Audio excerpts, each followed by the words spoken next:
Hello there, and welcome to the Sleep Science channel. Tonight we're drifting into the quiet. The universe, silent yet full of life, moves without needing attention or recognition. The night sky, once an intimate companion to early humans, now feels distant, softened by modern distractions. Yet beneath the apparent stillness, galaxies spin, forces collide, and time unfolds slowly. Silence, rather than being empty, is a language of restraint, allowing the universe to continue without urgency. As humanity's focus shifts away from the ancient relationship with the sky, a quiet understanding emerges. The universe doesn't need to be understood or controlled. It simply exists, patiently awaiting our attention when we are ready to notice. If you enjoy these gentle journeys, I invite you to like, subscribe, or share a thought below. It helps others find their way here too, one sleepy soul at a time. But for now, all you need to do is relax. Let your shoulders sink, your breathing slow, and your thoughts soften at the edges. Allow your eyes to grow heavy as your mind unwinds. And together, we wander into this quietly fascinating world. Let's begin. At some point after midnight, the world begins to loosen its grip. Engines fade, voices retreat, lights blink off one by one. What remains is not simply the absence of noise, but the arrival of something older. A silence that does not rush in, but waits patiently, as if it has always been there, standing just beyond the edge of attention. When the last distractions fall away, that silence steps forward, not demanding anything, only existing. This is the hour when the universe feels closest. Not louder, not brighter, but nearer. Above sleeping cities and darkened roads, the sky stretches wide and calm, unchanged by schedules or alarms. It does not react to whether anyone is watching. It does not perform. It simply remains. While human lives pause, the universe continues in a steady, wordless way, moving without sound, expanding without announcement.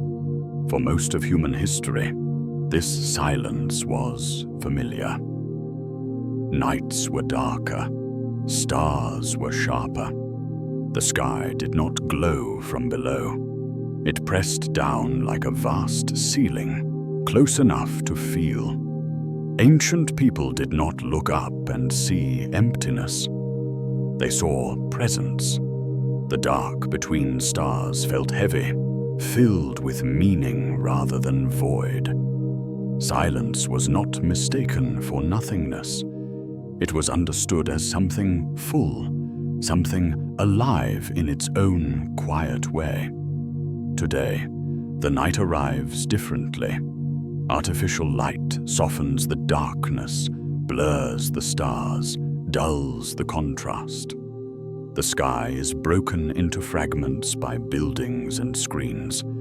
Silence is rare and often uncomfortable, quickly filled with sound, motion, or distraction. Yet when everything finally quiets, when the modern world exhales, the same ancient stillness returns. It has not changed. Only our relationship to it has. There is a strange comfort in this moment. The universe feels steady when everything else rests. The stars appear fixed, arranged in patterns that seem permanent, even though they are not. The darkness feels calm, almost gentle. Nothing appears to be happening, and yet beneath that calm surface, everything is in motion. Galaxies spin. Light travels across distances too large to imagine. Forces collide and separate. The universe is endlessly active, but it does not announce its activity. It does not ask to be noticed. This contrast can feel unsettling when allowed to linger. A sky that looks still, yet is anything but. A silence that hides constant motion. It quietly challenges the idea that activity must be loud to be real, that importance must be obvious. The universe does not behave this way. It operates beyond urgency. It does not hurry to explain itself. Perhaps silence is not absence at all. Perhaps it is restraint, a deliberate holding back. The universe does not need volume to prove it exists. It does not need constant signals or reminders. It continues whether it is observed or ignored. In this sense, silence becomes a kind of language, one spoken through patience instead of force. For those awake during these hours, the realization arrives slowly. Sitting beneath the night sky, there is a feeling of being observed, not by eyes, but by time itself. The stars have watched countless generations appear and disappear. They have seen beliefs rise, fade, and be replaced. Their silence has never broken, not once. It has outlasted every story told beneath it. Modern life encourages the idea that quiet means empty, that stillness implies nothing is happening. But the night sky resists this assumption. It invites a different kind of attention, one that does not demand answers, one that allows uncertainty to exist without fear. The most powerful systems in existence do not shake the ground or announce themselves with sound. They endure. As the night deepens, the quiet grows more complete. Traffic vanishes. Conversations end.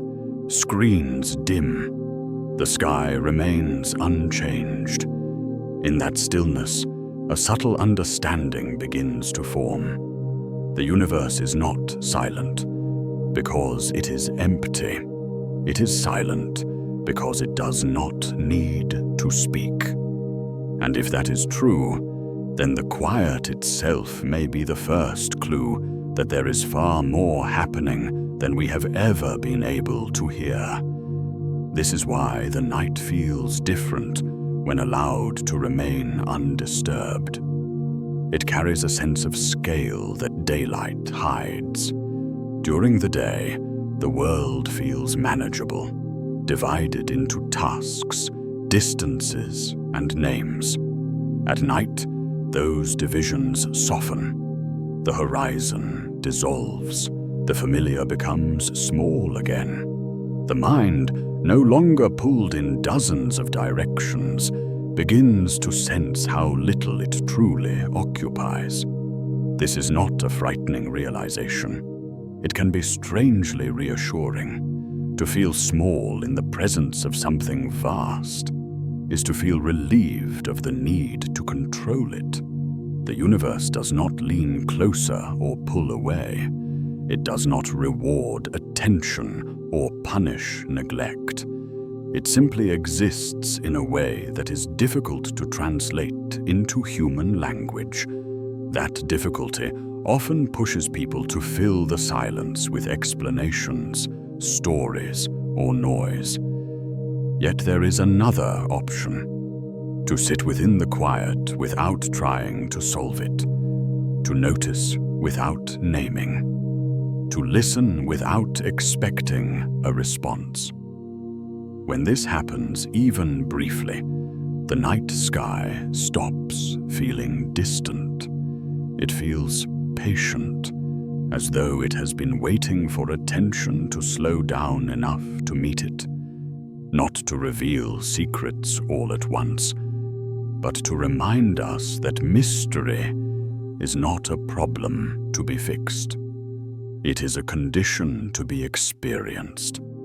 And once that realization settles, another question begins to take shape, quietly, without urgency. If this presence has always been here, unchanged and attentive, then why does it feel as though we only remember to look up when everything else finally goes quiet? Perhaps the answer has less to do with the sky itself, and more to do with us, with how noise distracts, motion numbs, and certainty comforts. Night removes those layers gently, leaving awareness exposed. And in that exposure, the universe feels close enough to notice again. Not because it changed, but because we finally did. Long before the sky was divided into charts and distances, it existed as something closer, heavier, and deeply familiar. Early humans did not look upward searching for origins or mechanisms. They looked for meaning. The night sky was not an object to be solved, but a presence to be lived with. It moved slowly overhead, returning night after night, offering patterns that could be learned, remembered, and trusted. Stars were not anonymous points of light. They were markers of time, guides for travel, signals of change. Certain arrangements meant the cold would come. Others meant animals would move, rains would return, or danger was near. The sky was not distant. It participated in daily survival. To ignore it was to risk forgetting when to plant, when to hunt, when to prepare. Observation was not curiosity. It was necessity. Stories formed naturally around this attention, not as fantasy, but as memory.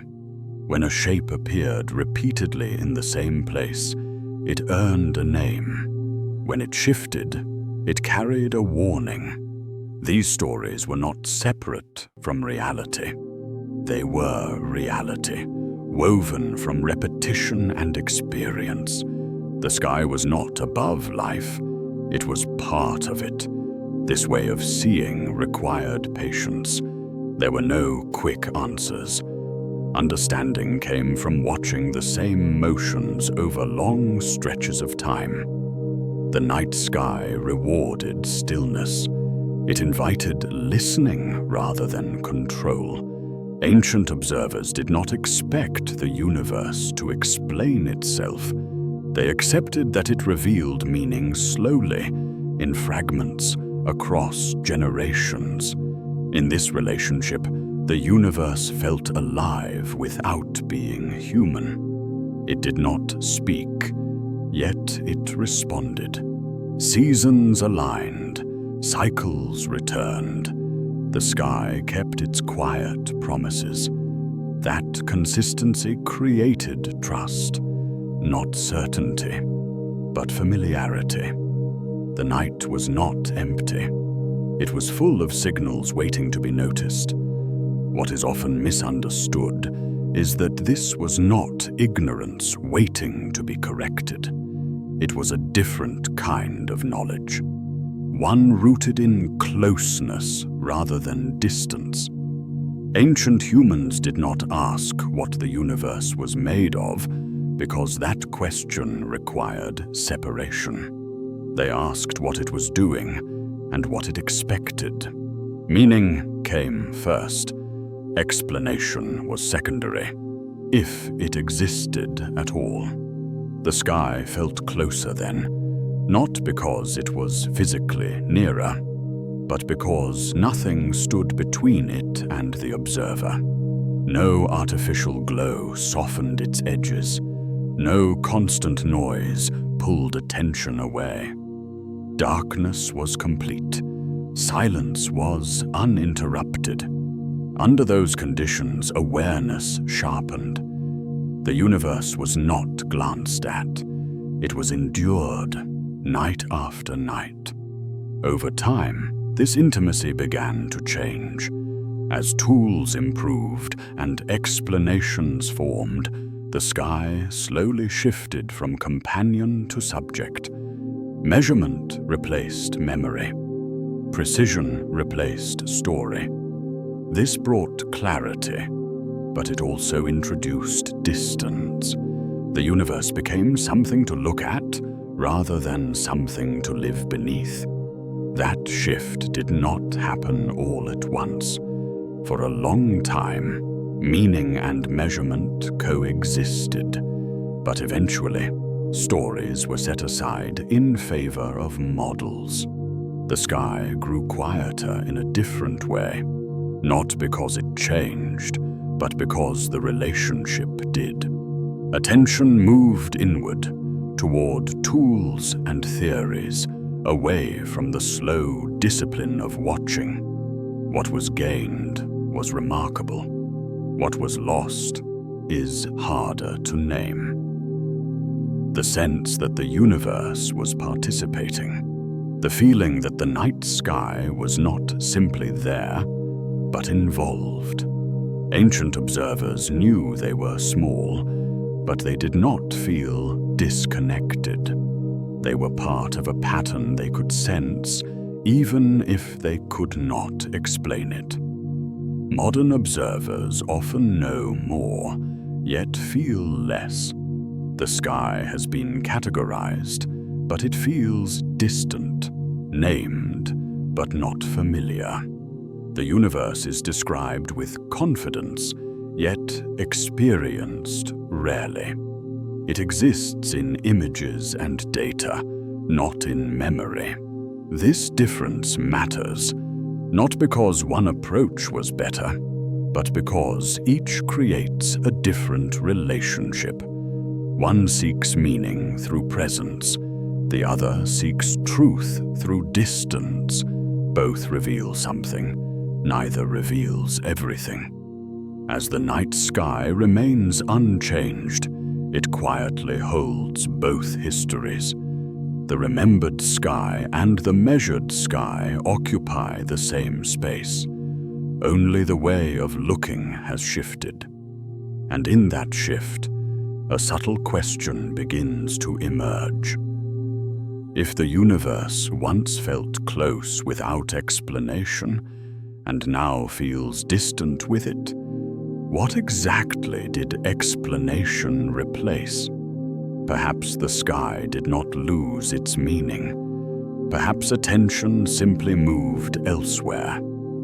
And if attention can move away, it can also return. The night still waits, offering the same silence, the same patterns, the same slow invitation. It does not insist on being remembered. It only remains, ready to be noticed again. In the modern world, the universe appears orderly. It is drawn into diagrams, stretched across timelines, labeled with precise numbers and carefully chosen names. There are charts that show how everything began, models that describe how it expanded, and projections that suggest how it might end. From a distance, it looks complete, as though the great questions have been settled, filed away, and replaced with refinements rather than mysteries. This confidence did not come from arrogance. It came from success. Each generation learned to see farther than the last. Instruments grew more sensitive. Calculations grew more accurate. Patterns that once felt unknowable began to form shapes that could be explained. The universe, once approached through story and intuition, was now approached through measurement and prediction, and the results were impressive. Over time, this success created a subtle shift in attitude. Understanding began to feel finished rather than ongoing. The language of possibility slowly gave way to the language of certainty. The universe was no longer something humans stood beneath. It became something laid out before them, mapped and named. The night sky, once heavy with presence, became a background for explanations already decided. Yet beneath this confidence lies a quieter truth that is rarely emphasized. Much of what is known is not seen directly. It is inferred. Movements are observed, and causes are proposed. Effects are measured, and explanations are constructed around them. This is not deception. It is method. But method, repeated long enough, can begin to feel like completion. The universe appears mapped, but large portions of it have never been observed in any direct sense. They are described through their influence, their pull, their absence. The outlines are clear. The interior remains uncertain. This gap is not always acknowledged, not because it is hidden, but because it is uncomfortable. Certainty is easier to carry than humility. Diagrams rarely show doubt. Timelines move smoothly from beginning to present, as though nothing interrupts them. The universe, in these representations, behaves predictably. It follows rules that are already known. The unknown is pushed to the margins, treated as something that will eventually be resolved with enough data and time. But when the night sky is experienced directly, without explanation layered on top, a different feeling often emerges. The vastness does not feel organized. It feels indifferent. The stillness does not feel solved. It feels watchful. There is a tension between what is described and what is felt, between explanation and experience.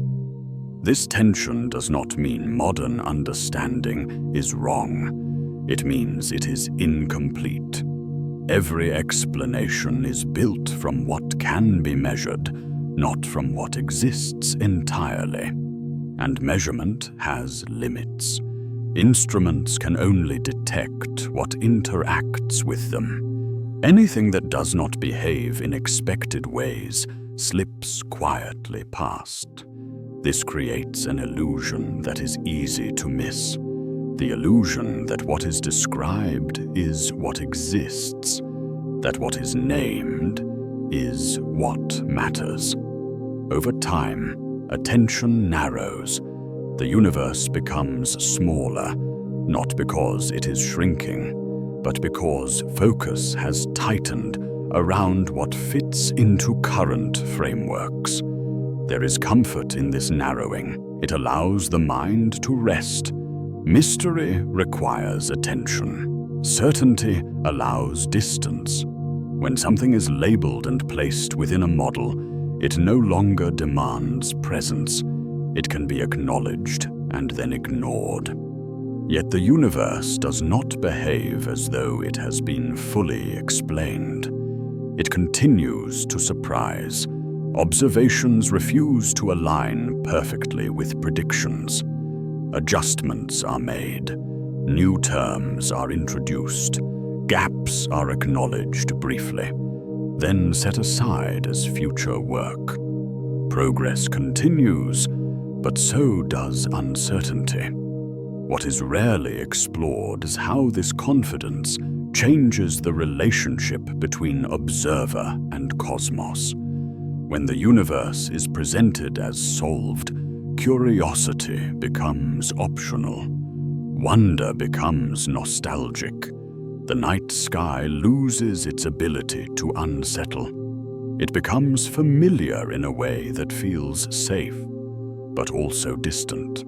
Knowing more may have sharpened understanding, but it may also have dulled attention. The ancient habit of watching, waiting, and listening has been replaced with checking and confirming. The universe is no longer encountered directly. It is accessed through summaries. This shift is subtle, but its effects are deep. When experience is filtered entirely through explanation, the unknown becomes easy to forget. The unseen becomes unimportant. Silence becomes empty again. And yet, the silence remains unchanged. The universe does not appear to notice whether it is understood or not. It does not behave differently when its models are refined. It continues its quiet motion, its vast processes unfolding beyond immediate perception. This realization introduces the first quiet discomfort. The possibility that certainty is not a reflection of completeness, but of focus. That what is confidently described may represent only a small fraction of what exists.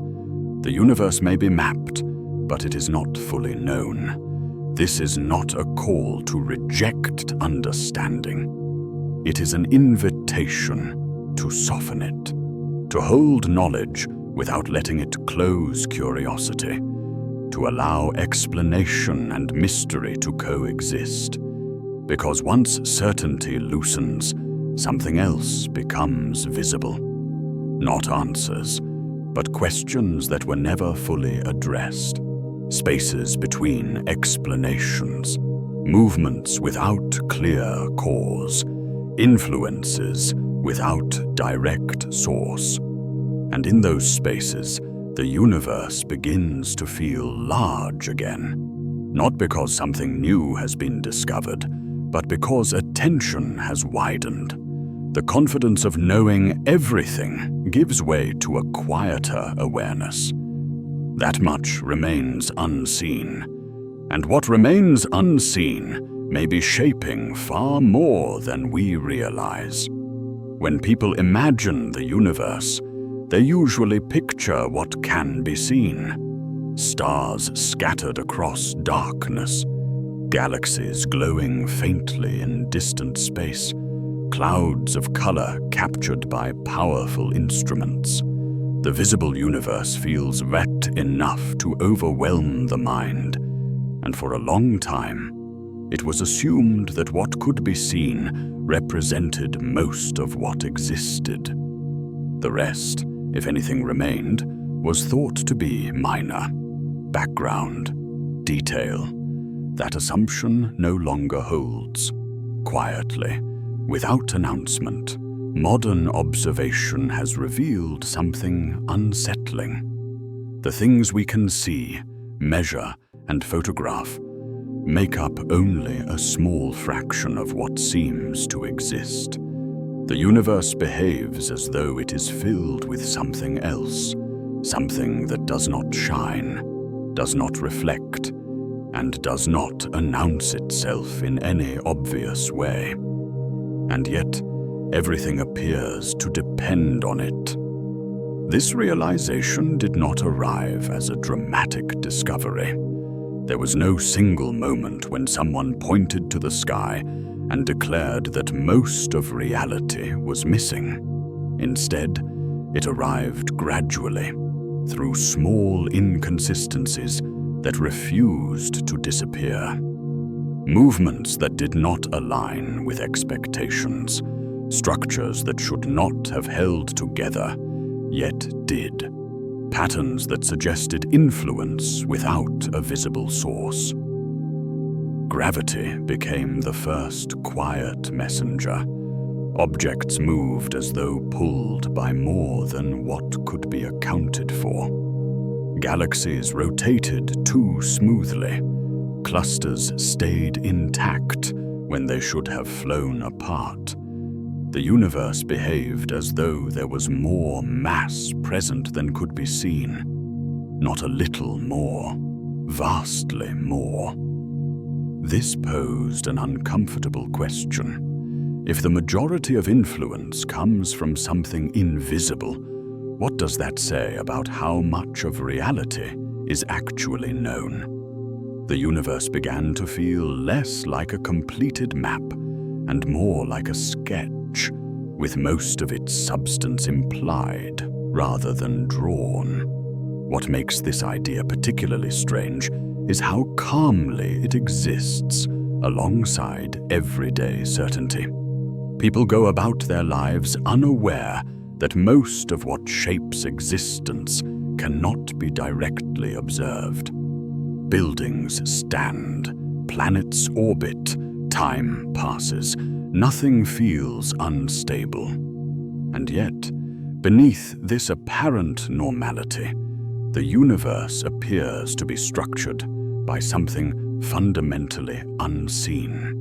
There is no immediate threat in this realization, no reason for fear. That is part of what makes it so easy to overlook. The invisible does not announce itself as dangerous. It does not disrupt daily life.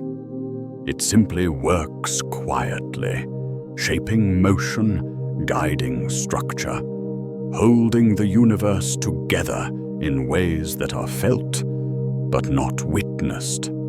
This creates a subtle shift in perspective. The universe begins to resemble a shadow play, where the visible forms are not the whole story, but the result of deeper influences. What is seen becomes an effect rather than a cause. The stars, the galaxies, the luminous matter that fills images and textbooks may be secondary to something more foundational. This does not mean the visible universe is unimportant. It means it may not be primary. The things that draw the eye may not be the things that hold everything in place. Such an idea can feel disorienting at first. Humans are accustomed to trusting sight. Vision feels reliable. It feels complete. But the universe does not seem to operate according to that preference. It allows the most influential components to remain hidden, detectable only through their consequences. This raises an unusual tension between experience and explanation. On the one hand, there is confidence in modern understanding. On the other, there is the quiet admission that most of reality cannot be pointed to directly. The universe, it seems, does not reveal itself all at once. It hints, it suggests, it allows inference to stand in for observation. The language used to describe this invisible majority often feels careful, almost hesitant. Not because the idea is weak, but because it resists intuitive understanding. How does one describe something that cannot be seen, touched, or directly detected, yet appears to dominate existence? Any attempt feels incomplete, and perhaps that incompleteness is the point. The universe may not be designed to be fully grasped through human senses. It may operate on layers, with visibility being only one of them. What lies beneath may not be hidden intentionally. It may simply exist beyond the narrow range of what humans evolved to notice. This reframes invisibility as a natural condition, rather than a mystery waiting to be solved. Just as sound exists beyond what the ear can hear, and light extends beyond what the eye can see, reality itself may extend far beyond what human perception can access. In this light, the invisible majority does not feel threatening. It feels humbling. It suggests that the universe is larger, deeper, and more complex than its visible surface. That what is known is not wrong, but partial. There is a quiet elegance in this arrangement. The universe does not overwhelm the senses with everything at once. It reveals enough to function, enough to inspire, enough to invite curiosity. The rest remains subtle, shaping outcomes without drawing attention. This has always been the case, even before the idea was articulated. Early humans navigated by stars without knowing what they were made of. They felt gravity without understanding its nature. They lived within a reality shaped by forces they could not see. And yet, life continued. What is different now is awareness. The realization that this invisibility is not a gap to be quickly closed, but a defining feature of existence. The universe may be built on things that are not meant to be directly observed, at least not yet. This does not diminish human understanding. It deepens it. Knowledge becomes less about ownership and more about relationship, less about control and more about attention. The universe becomes something that offers clues rather than conclusions. If most of reality has never been in our line of sight, then certainty must be held gently. Explanations become provisional. Models become temporary tools rather than final answers. The invisible majority invites a different way of thinking, one that accepts that the most important influences may never announce themselves. That silence does not mean absence, that what cannot be seen may still be doing most of the work. And if that is true, then the visible universe may be only the surface of a much deeper structure, one shaped by forces that move quietly, patiently, without ever needing to be known to be effective. This thought lingers without demanding resolution. It does not ask to be solved. It asks to be noticed. And once noticed, it opens a new question, one that follows naturally from the first. If the unseen shapes everything we can observe, what else might be acting quietly, guiding motion without ever stepping into the light? When movement is observed carefully enough, it begins to tell a story of its own. Objects do not drift randomly. They follow paths. They curve, accelerate, slow, and stabilize in ways that suggest guidance. Throughout the universe, motion appears purposeful, even when its cause is unclear. Galaxies provide one of the clearest examples of this quiet contradiction. They spin with a grace that suggests balance, yet that balance cannot be explained by what is visible within them. The stars alone are not enough. The glowing matter does not account for the way these massive structures hold together. Something else must be present, something unseen, exerting influence without ever appearing. This realization reframes invisibility, not as a limitation, but as evidence. The universe behaves as though it is remembering forces that cannot be accessed directly. Motion becomes a clue rather than a conclusion. The way stars move begins to feel like handwriting left behind by something that cannot be seen. What is remarkable is how calmly this is accepted. There is no panic in the equations, no alarm in the models. The universe is not treated as broken because its motion does not align perfectly with visibility. Instead, the unseen is acknowledged quietly, as though its presence was expected all along. This acceptance reveals something important about how knowledge evolves. When observation and expectation diverge, the universe is not forced into compliance. The explanation is allowed to expand. New possibilities are considered. Reality is not simplified to preserve certainty. Motion, in this context, becomes a language, one that speaks without sound.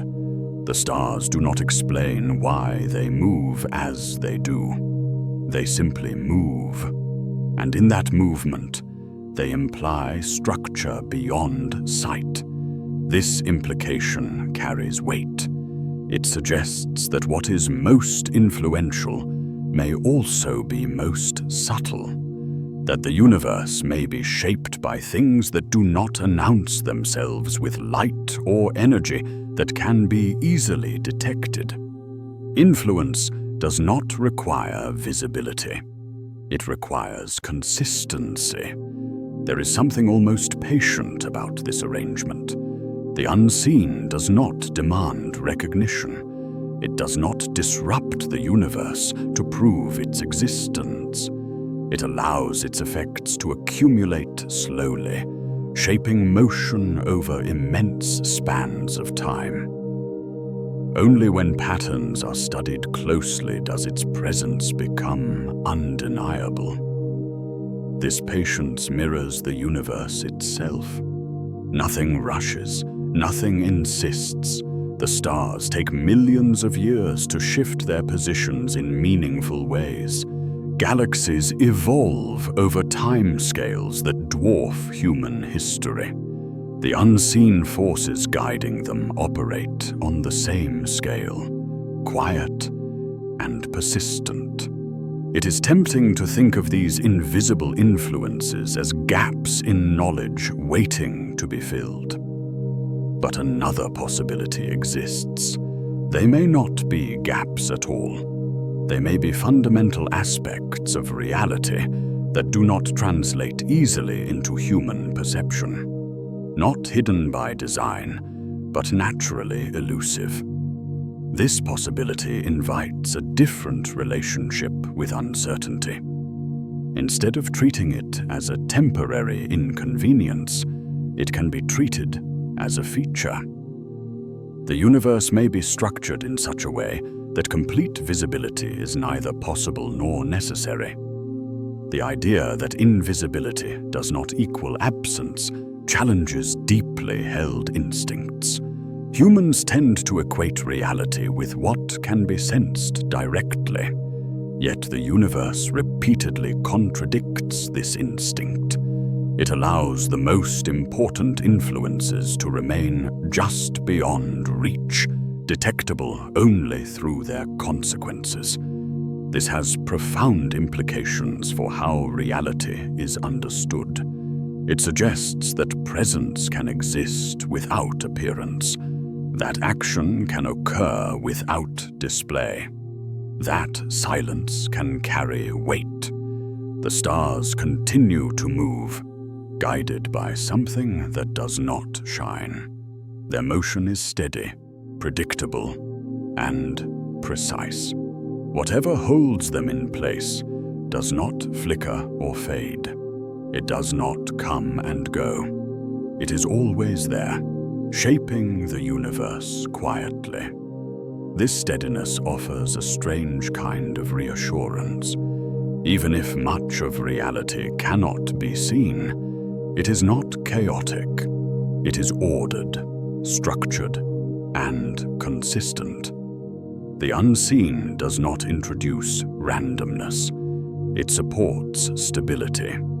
In this way, invisibility becomes a source of trust rather than doubt.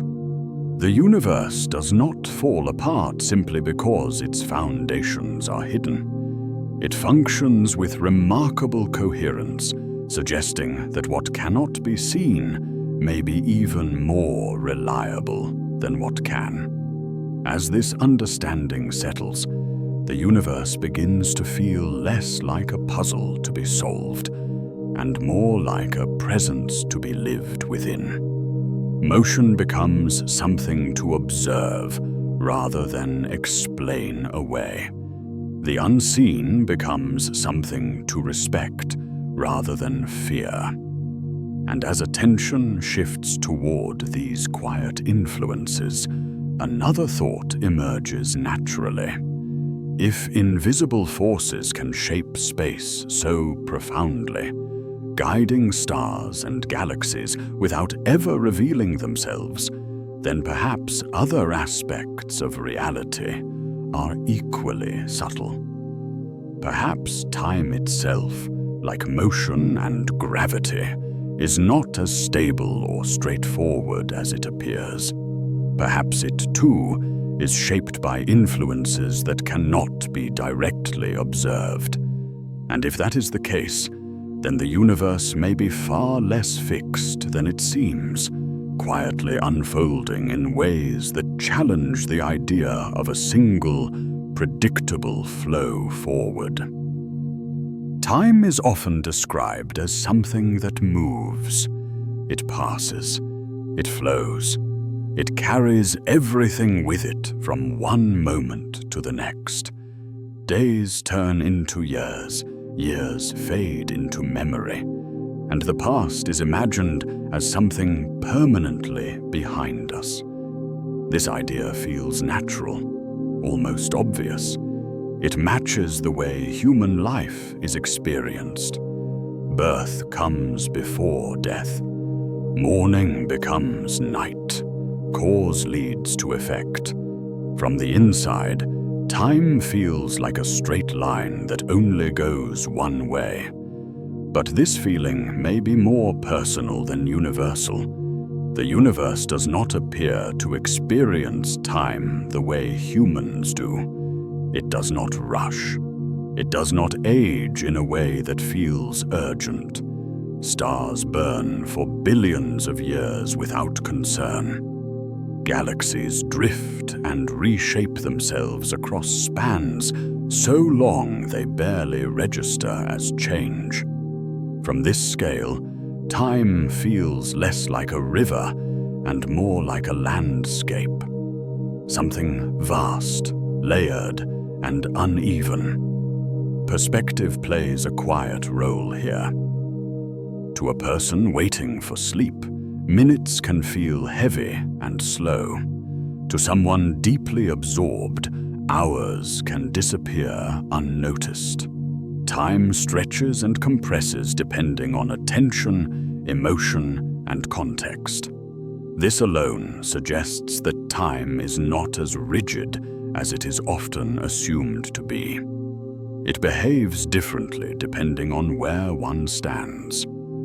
The universe seems to reflect this flexibility. Processes unfold at wildly different speeds, yet all are considered part of the same reality. A particle may change state in a fraction of a second. A star may take millions of years to shift meaningfully. Neither is rushed, neither is delayed.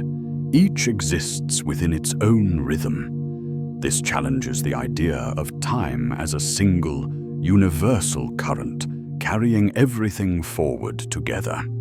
Instead, time begins to resemble a property of events rather than a force acting upon them. something that emerges from motion and change rather than dictating it.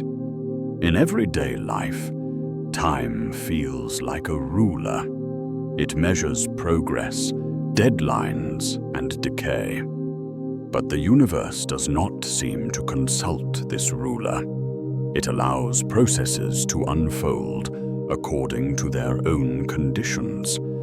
Nothing insists that everything move forward at the same pace.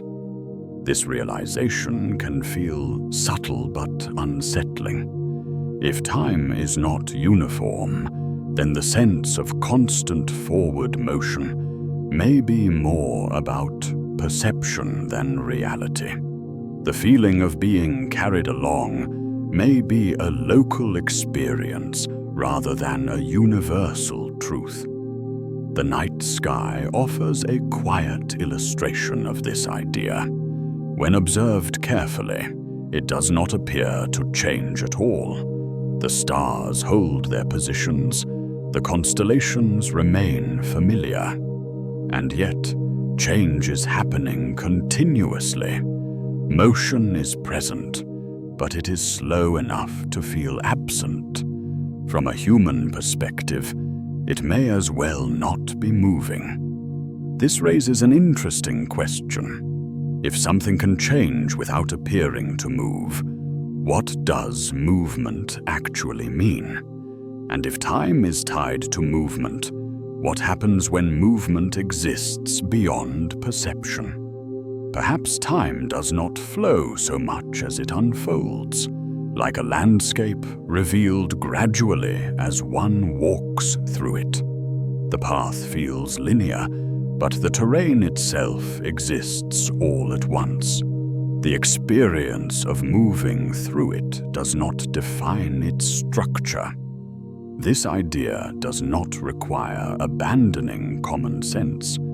It simply asks for a broader view. Human experience captures only a narrow slice of reality. Time, as it is felt, may be shaped by biology, memory, and limitation. The universe may operate according to a deeper structure that does not prioritize forward motion at all. If this is the case, then the past, present, and future may not be cleanly separated. They may exist as regions within a larger whole, connected but not ordered in the way humans experience them. The sense of now may be a point of focus rather than a boundary. This reframing softens the urgency often associated with time. The constant pressure to move forward, to keep up, to outrun loss may not reflect how reality actually works. It may reflect how consciousness experiences change. The universe does not appear to be in a hurry. It does not panic about endings. It allows beginnings and endings to coexist across vast scales. What feels fleeting on one level may be stable on another. When viewed this way, time stops feeling like something that controls everything. It becomes something that describes relationships between events, a way of tracking change rather than enforcing it. This shift does not erase the human experience of time. It contextualizes it. It suggests that the feeling of forward motion may be a surface effect, arising from how awareness moves through a much larger structure. If time is flexible, then the universe may not be moving forward uniformly. Different regions, processes, and scales may experience time in different ways. What feels finished from one perspective may still be unfolding from another. This possibility opens the door to a quieter, more unsettling thought. If time does not move forward everywhere in the same way, then the past may not be as distant as it feels. And if that is true, then moments once experienced may not have disappeared at all. Human memory treats the past as something gone. Moments are recalled, but never revisited.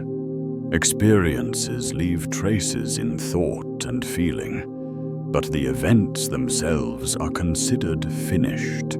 Time, in this view, erases what it passes over, leaving only impressions behind. Yet the universe does not always behave as though moments vanish.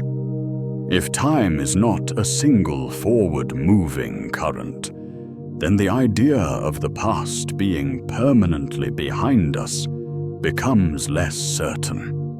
Instead of imagining time as something that deletes what came before, it may be more accurate to imagine it as something that layers experiences on top of one another. In this layered view, moments do not disappear. They simply occupy different regions of a larger structure. The past is not erased.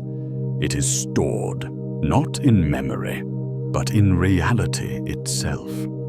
This idea can feel strange at first, because it challenges deeply ingrained assumptions. Life feels temporary. Moments feel fragile. The idea that they might still exist somewhere, intact and unchanging, runs against everyday experience. And yet, the universe already contains many things that defy intuition. Light from distant stars continues traveling long after the stars themselves have changed or faded. In a sense, the past remains visible, not as memory, but as ongoing presence. What is seen is not what is happening now, but what happened long ago, preserved and delivered across immense distance. This alone suggests that time does not behave as a simple eraser. It allows events to persist, to echo forward, to remain accessible long after their moment has passed. The universe carries its history with it, not as a story, but as structure. If this is true on a cosmic scale, it may also be true in subtler ways. Moments may imprint themselves into reality, shaping what follows without ever fully disappearing. The past may not be gone. It may simply be unreachable from the current point of focus. This reframes memory itself. Instead of being a fragile reconstruction inside the mind, memory may be a resonance with something that still exists, a faint alignment with a moment that remains intact somewhere beyond immediate access. The universe, in this sense, begins to resemble an archive, not one organized by intention, but by persistence. Events leave marks, patterns repeat, structures form in ways that reflect what came before. Nothing is truly lost. It is only transformed or displaced. This does not mean that the past can be revisited or changed. It means that its existence may be more substantial than assumed. Time may not destroy moments. It may relocate them. Such a view introduces a quiet twist in how existence is understood. Life may not be a series of vanishing points, but a growing accumulation of moments layered within a larger whole. The present becomes not a replacement for the past, but a point of interaction with it. This idea carries a subtle emotional weight. Loss feels different when nothing is truly erased. Endings feel less final when moments continue to exist beyond perception. The universe becomes less fragile, more patient. At the same time, this view does not offer easy comfort. If moments persist, then so do consequences. Nothing is forgotten by the universe. Everything that happens becomes part of its structure. This persistence aligns with how patterns seem to recur across time and space. Similar forms appear at different scales. Behaviors repeat. Structures echo one another. The universe appears to remember itself, not consciously, but structurally. Memory, in this sense, is not a function of mind alone. It is a feature of reality. The universe carries its past forward, not as a narrative, but as influence. This idea does not demand belief. It does not insist on certainty. It simply offers a different way of noticing what is already present. Light that continues traveling, patterns that return, motion that reflects history. If moments refuse to disappear, then time becomes something other than a one-way exit. It becomes a field in which events are arranged rather than erased. The past, present, and future coexist as different regions within that field. This does not change how life is lived moment to moment. It changes how those moments are understood. They become less fleeting, more grounded, part of something larger than individual awareness. As this understanding settles, the universe begins to feel less forgetful, less indifferent. It does not rush to erase what occurs within it. It holds on to everything, quietly, without judgment. And if the universe remembers more than assumed, then reality itself may be shaped by layers of past influence still present beneath the surface. Forces, structures, and patterns may carry echoes of moments long gone, but never erased. This realization does not close the mystery. It deepens it, because if moments persist, then the universe is not just unfolding forward.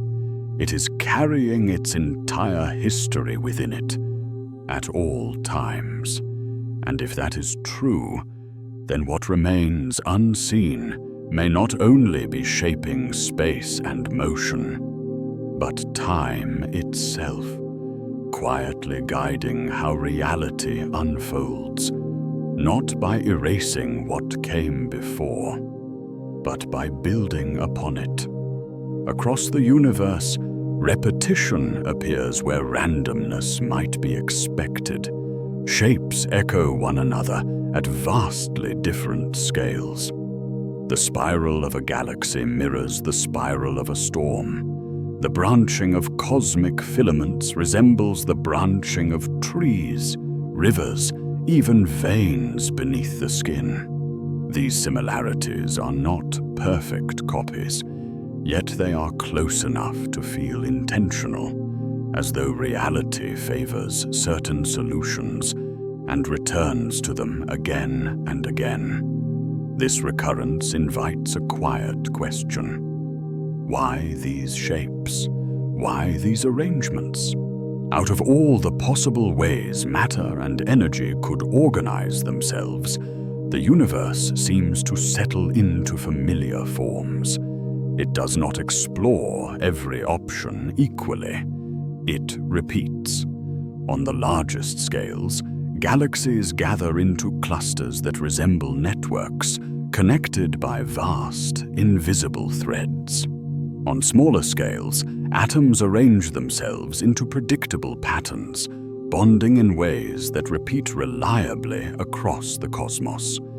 These patterns do not drift wildly from one configuration to another. They stabilize, they persist, they return. Repetition in human experience is often associated with memory. Habits form because they have worked before. Paths are reused because they are known. Memory does not require awareness to function.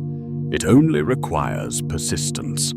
The universe displays a similar persistence, though without intention or thought. It remembers not through mind, but through structure. This does not suggest consciousness woven into space. It suggests preference. Certain arrangements are stable. Certain relationships endure. Once discovered by the universe, they are used again. Over time, these preferences shape everything that follows. What makes this idea compelling is its subtlety. The universe does not announce its patterns. It does not emphasize them. They must be noticed slowly, patiently, by observers willing to compare distant things without forcing connection. When this comparison is made, the repetition becomes difficult to ignore. These recurring forms are not static. They adapt, shift, and evolve, but they do so within boundaries. A galaxy may stretch or compress, but it remains a galaxy. An atom may bond differently, but it remains an atom. Change occurs, yet identity persists. This balance between change and consistency gives the universe a strangely familiar character. Even as new discoveries are made, they often feel recognizable, as though they fit into an existing rhythm rather than disrupting it. The unknown, when revealed, frequently resembles something already known. This familiarity does not reduce wonder. It deepens it. The universe begins to feel less chaotic and more deliberate, not by design, but by constraint. Certain paths are simply easier to take. Certain patterns are more likely to form. Over immense spans of time, these tendencies become the dominant architecture of reality. The repetition of patterns across scale also suggests that the universe does not discard what works. Once a stable arrangement emerges, it becomes part of the ongoing structure. It is not erased by time. It is reinforced by it. In this sense, the universe behaves less like a random generator and more like a system with memory. Not memory as recollection, but memory as retention. What persists shapes what follows. What follows reinforces what persists. This perspective reframes how novelty is understood. New things do not emerge from nothing. They emerge from rearrangements of what already exists.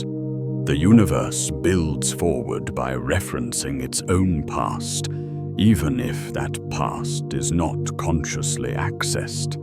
Patterns that return are not coincidences. They are signatures of persistence.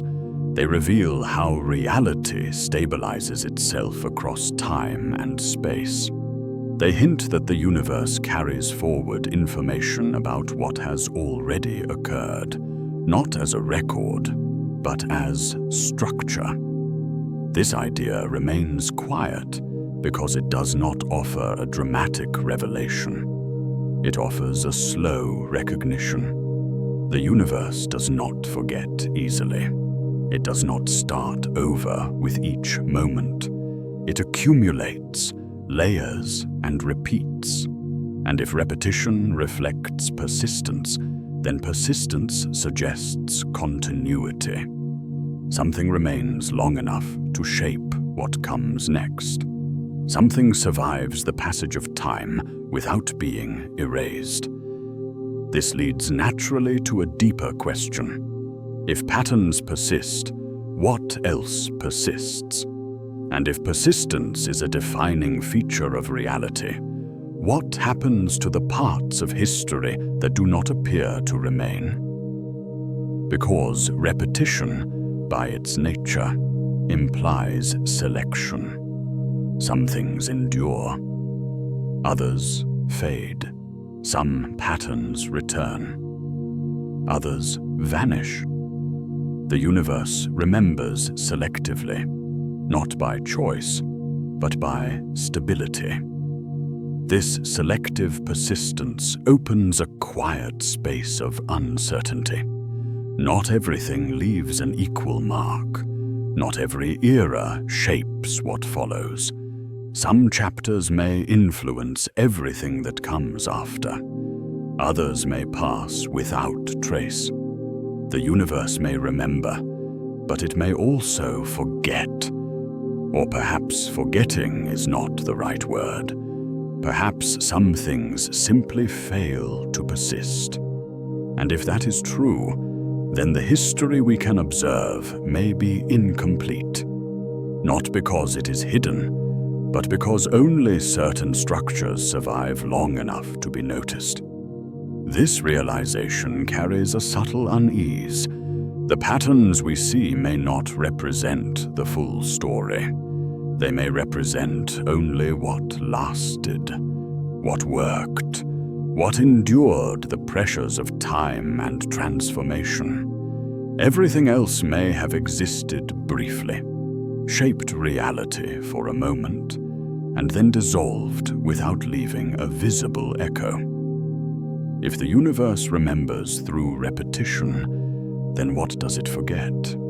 And what does that forgetting say about the nature of time, history, and existence itself? When history is told, it often appears continuous. One era follows another in a clean sequence. Causes lead to effects. The story feels complete, even if details are missing. This sense of continuity creates comfort. It suggests that the past, while distant, is fully accounted for. The universe does not offer this comfort so easily. When examined closely, its history begins to show gaps. Not small ones, but vast stretches where certainty fades. Periods that can be inferred, but not directly observed. Moments that must have existed, yet left little behind. These missing chapters are not hidden deliberately. There is no suggestion of secrecy or design. They are simply inaccessible. The universe is old beyond easy comprehension, and time does not preserve everything equally. Some events leave deep marks, others pass quietly, reshaped or erased by what comes later. This uneven preservation creates an illusion of completeness. The history that survives feels total because it is all that remains. But survival does not imply significance. It implies durability. Consider how much of human history is lost. Entire cultures reduced to fragments. Languages vanished without record. Lives lived fully, then erased by time. What remains shapes modern understanding, but it does not represent everything that was. The universe operates on a similar principle, though at a vastly different scale. Early epochs may have unfolded in ways that no longer leave evidence. Structures may have formed, interacted, and dissolved long before current forms existed. Their influence may persist subtly, but their identity is gone. This possibility challenges the idea that cosmic history is fully recoverable. Even with the most advanced tools, observation is limited by distance, decay, and transformation. The further back one looks, the more indirect the evidence becomes. This does not mean the universe is hiding its past. It means the past does not remain intact. Time does not archive everything evenly. It preserves what is stable and erases what is fragile. The result is a history shaped by survival rather than completeness. What is seen is not necessarily what mattered most. It is what lasted. This realization makes the universe feel older and stranger. Not everything that existed contributed equally to what exists now. Some eras may have passed entirely without shaping the present in obvious ways. Others may have shaped everything, yet remain invisible. The idea that entire cosmic epochs could be missing is not dramatic. It is quiet. It does not suggest catastrophe. It suggests limitation. The universe may simply be too vast, too old, for its full story to be known. This uncertainty does not weaken understanding. It humbles it. It reminds observers that what is known is shaped by what remains, not by what was complete. There is a tendency to imagine the universe as a system that preserves information perfectly. But evidence suggests otherwise. Information disperses. Structures break down. Signals fade. Over enough time, even the largest events can become indistinguishable from absence. This fragility of record introduces a subtle vulnerability into observation itself. If history can vanish, then knowledge is always partial, always provisional. What seems solid today may be incomplete tomorrow. This does not render observation meaningless. It renders it cautious. It encourages awareness of what cannot be known, not as a failure, but as a boundary. Lost epochs are not failures of discovery. They are reminders of scale. The universe does not exist to be documented. It exists to unfold. This unfolding does not guarantee that every chapter will be readable. Some may be overwritten by what follows. Others may dissolve without trace. Yet even disappearance can leave influence. Just as erosion reshapes landscapes long after the source of force is gone, vanished eras may have shaped conditions that persist. The universe may carry the effects of forgotten chapters without retaining their details. This creates a layered reality. What is visible sits atop what is no longer accessible. The present rests on foundations that cannot be fully traced. In this sense, the universe is not only mysterious because of what exists now, but because of what no longer can be known. Its silence contains not just the unseen, but the unrecorded. This idea shifts the role of the observer. Observation becomes an act of humility rather than mastery. To observe is not to possess the full story. It is to glimpse what has survived. If entire eras can vanish, then certainty becomes fragile. Confidence must be held lightly. The universe may not reveal everything, no matter how carefully it is studied. This does not diminish wonder. It deepens it. The unknown expands, not as a threat, but as a reminder that existence exceeds understanding. And if observation itself is shaped by what remains rather than what was complete, then the act of noticing becomes precious, fragile, temporary. The universe appears not as a finished book, but as a collection of surviving pages. Enough to suggest a story, but never enough to guarantee its full meaning. If history can vanish, then what we see now is not the whole picture. It is a fragment, a glimpse, a surface layer shaped by persistence rather than design. This realization quietly prepares the ground for what follows.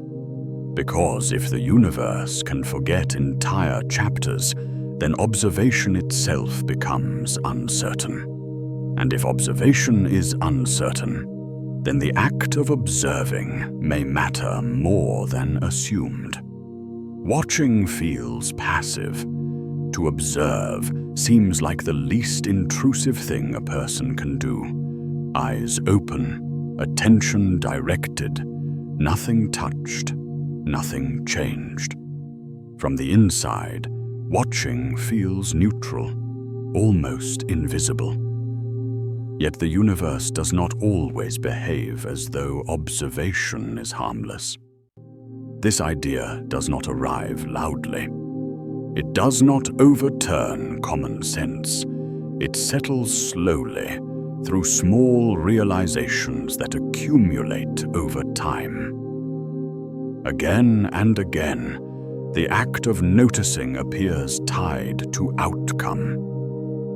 Not dramatically, not magically, but subtly, as though attention itself participates in shaping what unfolds. On a human level, this is easy to recognize. A person being watched behaves differently. Awareness changes posture, tone, movement. The act of observation introduces context. It alters the situation without physical contact. Nothing is forced, yet something shifts. The universe seems to reflect this same sensitivity, though without intention or awareness. When systems are left alone, they behave one way. When measured, recorded, or isolated for attention, they behave another. Not because they are aware of being watched, but because observation is never entirely separate from interaction. This challenges a deeply held assumption that reality exists independently, unaffected by whether it is noticed. While this may be true in a broad sense, the details appear more complex. Observation does not create reality, but it may influence how reality resolves itself. The universe does not react emotionally. It does not respond with preference or intention. Yet patterns suggest that attention matters. Outcomes are shaped by conditions, and observation becomes one of those conditions. This is not mysticism. It is not suggestion or belief. It is implication.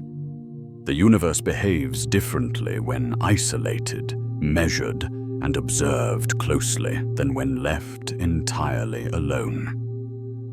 The act of watching introduces boundaries. It defines systems. It selects what is focused on and what is ignored. Selection itself is a form of influence. When attention is directed, possibilities narrow. When something is defined, it is separated from its surroundings. This separation changes how it behaves, not because it knows it is being watched, but because observation alters context. In this sense, watching is never neutral. It frames reality. It chooses what matters in that moment.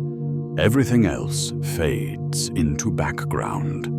The universe appears sensitive to this framing, not fragile, but responsive. It adjusts not out of awareness, but out of structure.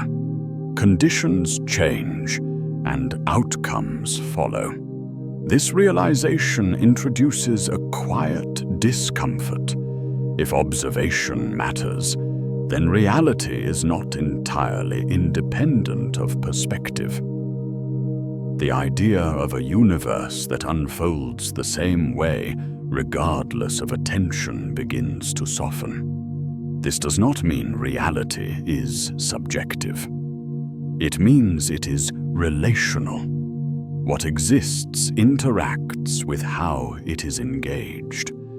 The universe does not require an observer to exist, but the presence of observation influences how existence is expressed.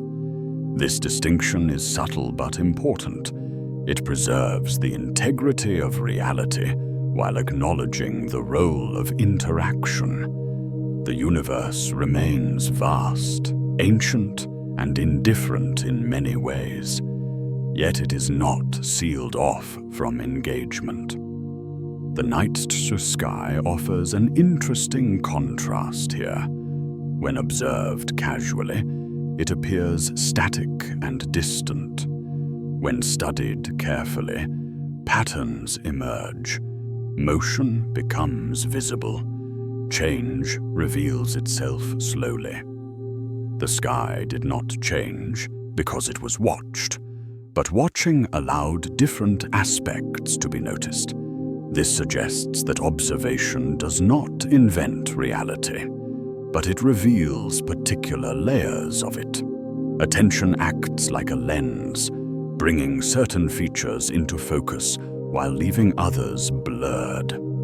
The act of watching becomes an act of selection. Out of infinite complexity, a finite portion is highlighted. That portion then becomes the reality that is experienced. This framing extends beyond science into everyday life. What is noticed shapes meaning. What is ignored fades. Two people can stand beneath the same sky and experience entirely different universes based on where their attention rests. The universe does not correct this. It allows multiple perspectives to coexist. It does not insist on a single interpretation. It simply responds consistently to conditions, including the conditions created by observation. This responsiveness does not imply intention. It implies sensitivity. The universe is structured in such a way that interaction matters. Attention alters context, and context alters outcome. This is where the act of watching gains significance, not because it grants control, but because it introduces relationship. Observation becomes a form of participation rather than detachment. This challenges the idea that humans are merely passive spectators. It suggests that being present changes the nature of engagement. Even quiet attention has weight. This weight does not elevate humans above the universe. It integrates them within it. Observers are not outside the system. They are part of the conditions under which the system unfolds. This realization reframes what it means to look up at the night sky. The act is no longer purely contemplative. It is participatory. Attention becomes a quiet influence, shaping experience without commanding it. The universe does not become personal through this lens. It remains vast and impersonal, but it becomes responsive in a way that is difficult to ignore. This responsiveness does not grant power. It grants responsibility. Watching is not nothing. It is something. And if the act of watching matters, then presence itself becomes meaningful, not dominant, not controlling, but relevant. This thought settles slowly, without urgency. It does not demand action. It invites awareness. Because if observation changes outcomes, even subtly, then the universe is not entirely indifferent to being noticed. And if that is true, then the presence of observers carries significance beyond curiosity, which leads naturally to the next realization. If observation matters at all, then human presence, however small, may not be as irrelevant as it often feels. Humanity often appears insignificant when placed against the scale of the universe. A single planet orbiting an average star in an unremarkable galaxy. Brief lives measured against billions of years. From this perspective, it is easy to conclude that human existence is accidental, negligible, easily erased without consequence. There is comfort in this idea. It removes responsibility. It allows distance. If nothing we do matters on a cosmic scale, then meaning becomes optional. Yet the universe does not support such clean dismissal. While humanity is undeniably small, it is not absent. Presence, even minimal, introduces interaction. And interaction, as already seen, has influence. Humans do not shape galaxies. They do not redirect cosmic expansion. Their influence is not grand or dominant. It is subtle, local, and quiet. But subtle does not mean irrelevant. The universe has produced observers. That alone is unusual. Out of vast stretches of space and time, conditions aligned in such a way that awareness emerged. Not everywhere, not always. Here. This emergence did not require intention. It did not require design, but it did require conditions.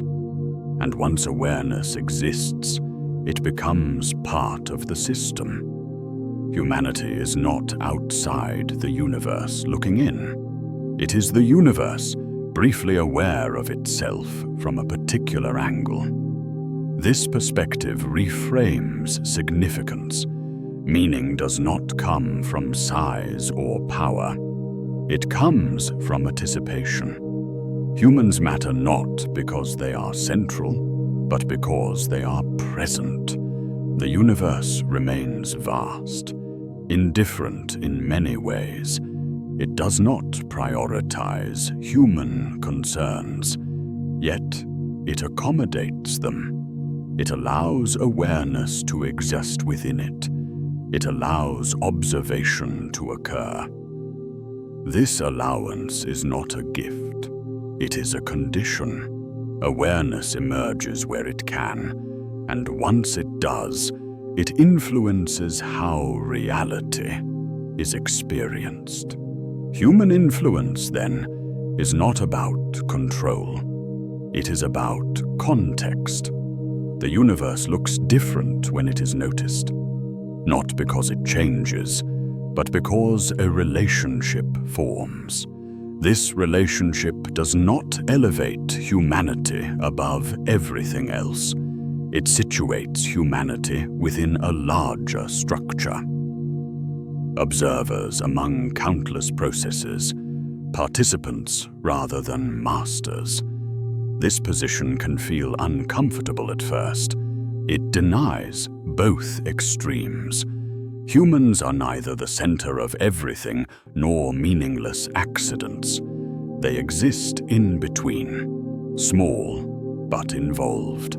This in-between position carries a quiet dignity.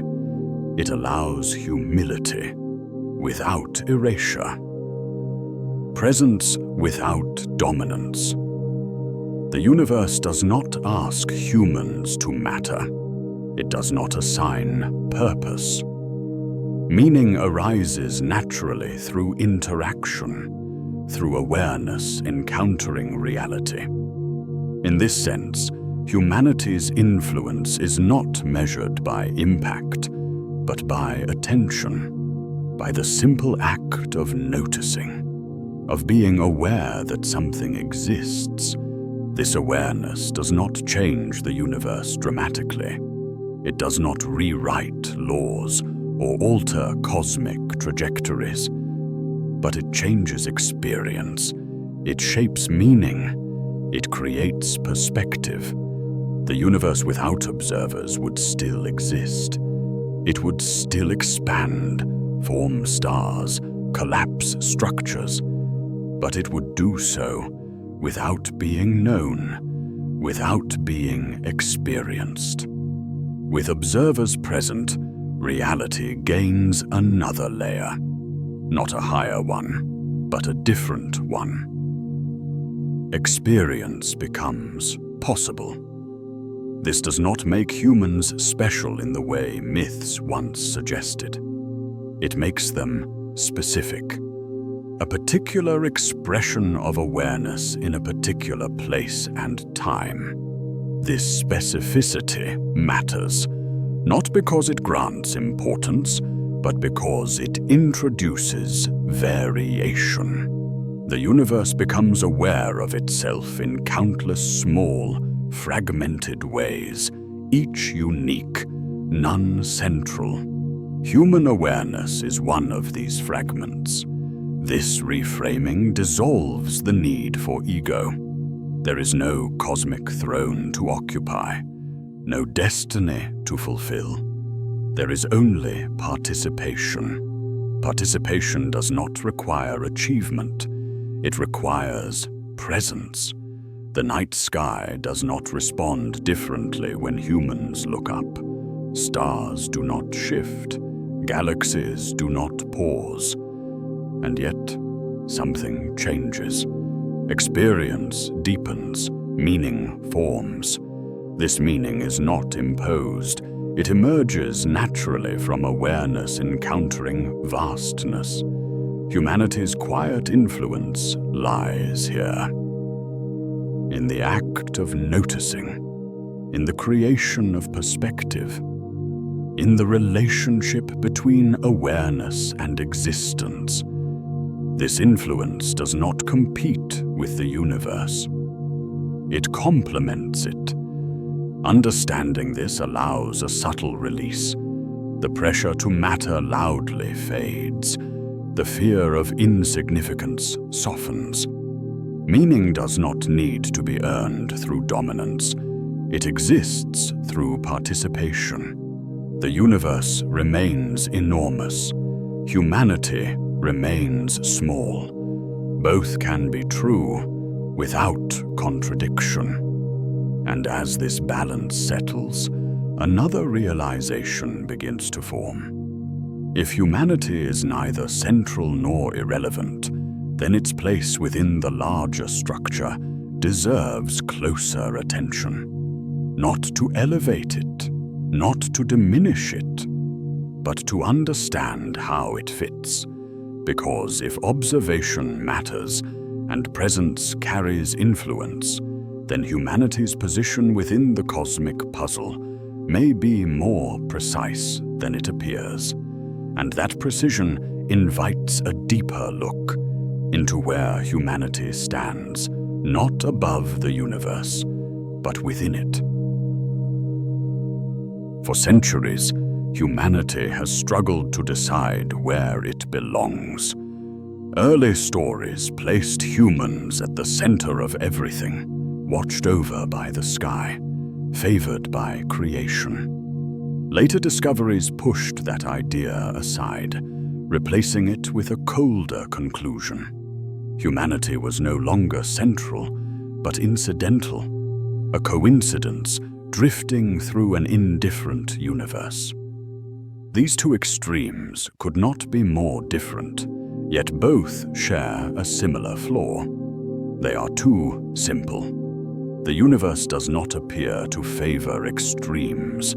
It rarely places anything fully at the center, and it rarely allows anything to exist entirely without consequence. Instead, it organizes reality through relationships. Position matters, not because it confers importance, but because it determines perspective.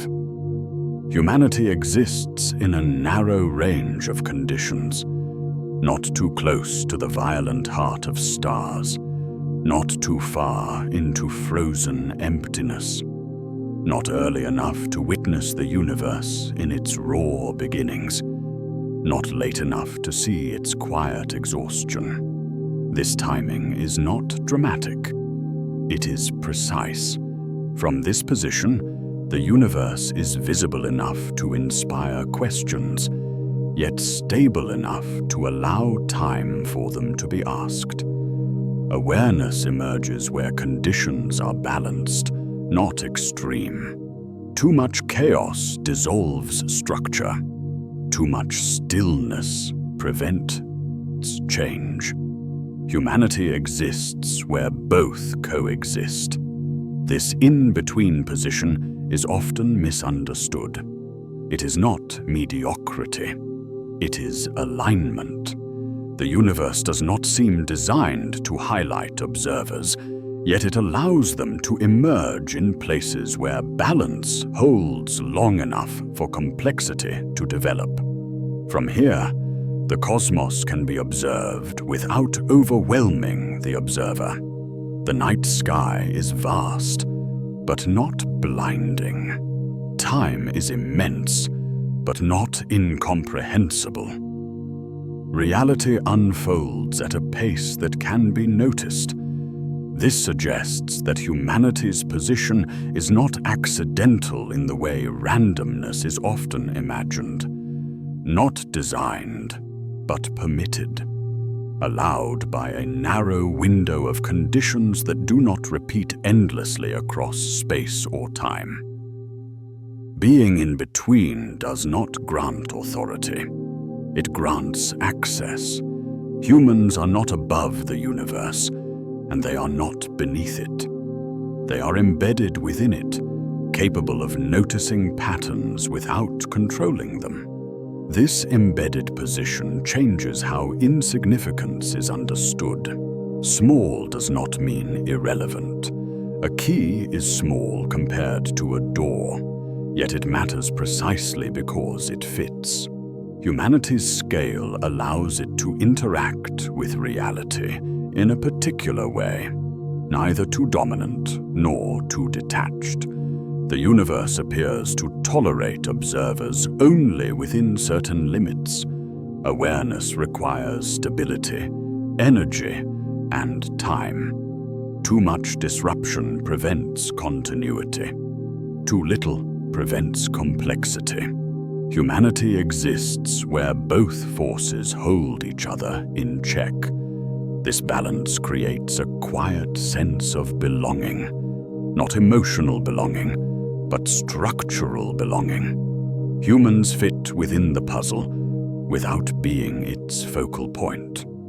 The idea of being neither central nor insignificant can feel unsatisfying at first. Extremes are easier to grasp. They offer certainty. Being in between requires patience. It resists simple narratives. Yet the universe itself seems to favor this middle ground. Planets form in stable zones. Structures persist where opposing forces balance. Life emerges where change is possible, but not constant. Humanity's place reflects this same pattern, not special in isolation, but meaningful within context. This context matters because it frames how observation occurs. From this position, humans can see far enough to sense vastness, but close enough to remain grounded. They can notice patterns without being consumed by them. The universe does not revolve around humanity, yet it accommodates human awareness.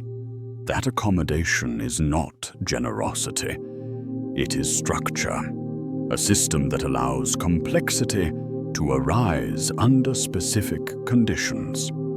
Understanding this removes the need for cosmic validation. Humanity does not need to matter in absolute terms. It matters in relational terms. Within the puzzle, its position allows something unique to occur. Awareness. This awareness does not claim ownership. It does not demand answers. It exists because conditions permit it. From this perspective, the universe does not appear indifferent. It appears selective, not intentionally, but structurally. Only certain arrangements allow observation to emerge at all. Humanity occupies one of those arrangements. This realization leads naturally to a deeper question. If position enables awareness, then awareness itself may play a role within the system, not as an accident, but as a function, and that raises a new line of thought. If humanity is precisely placed to observe, then perhaps observation itself serves a purpose beyond curiosity. Awareness is often treated as a byproduct, a side effect of complexity. Matter organizes itself, chemistry follows predictable rules, biology emerges, and eventually consciousness appears, almost by accident. In this view, awareness is incidental, interesting but unnecessary.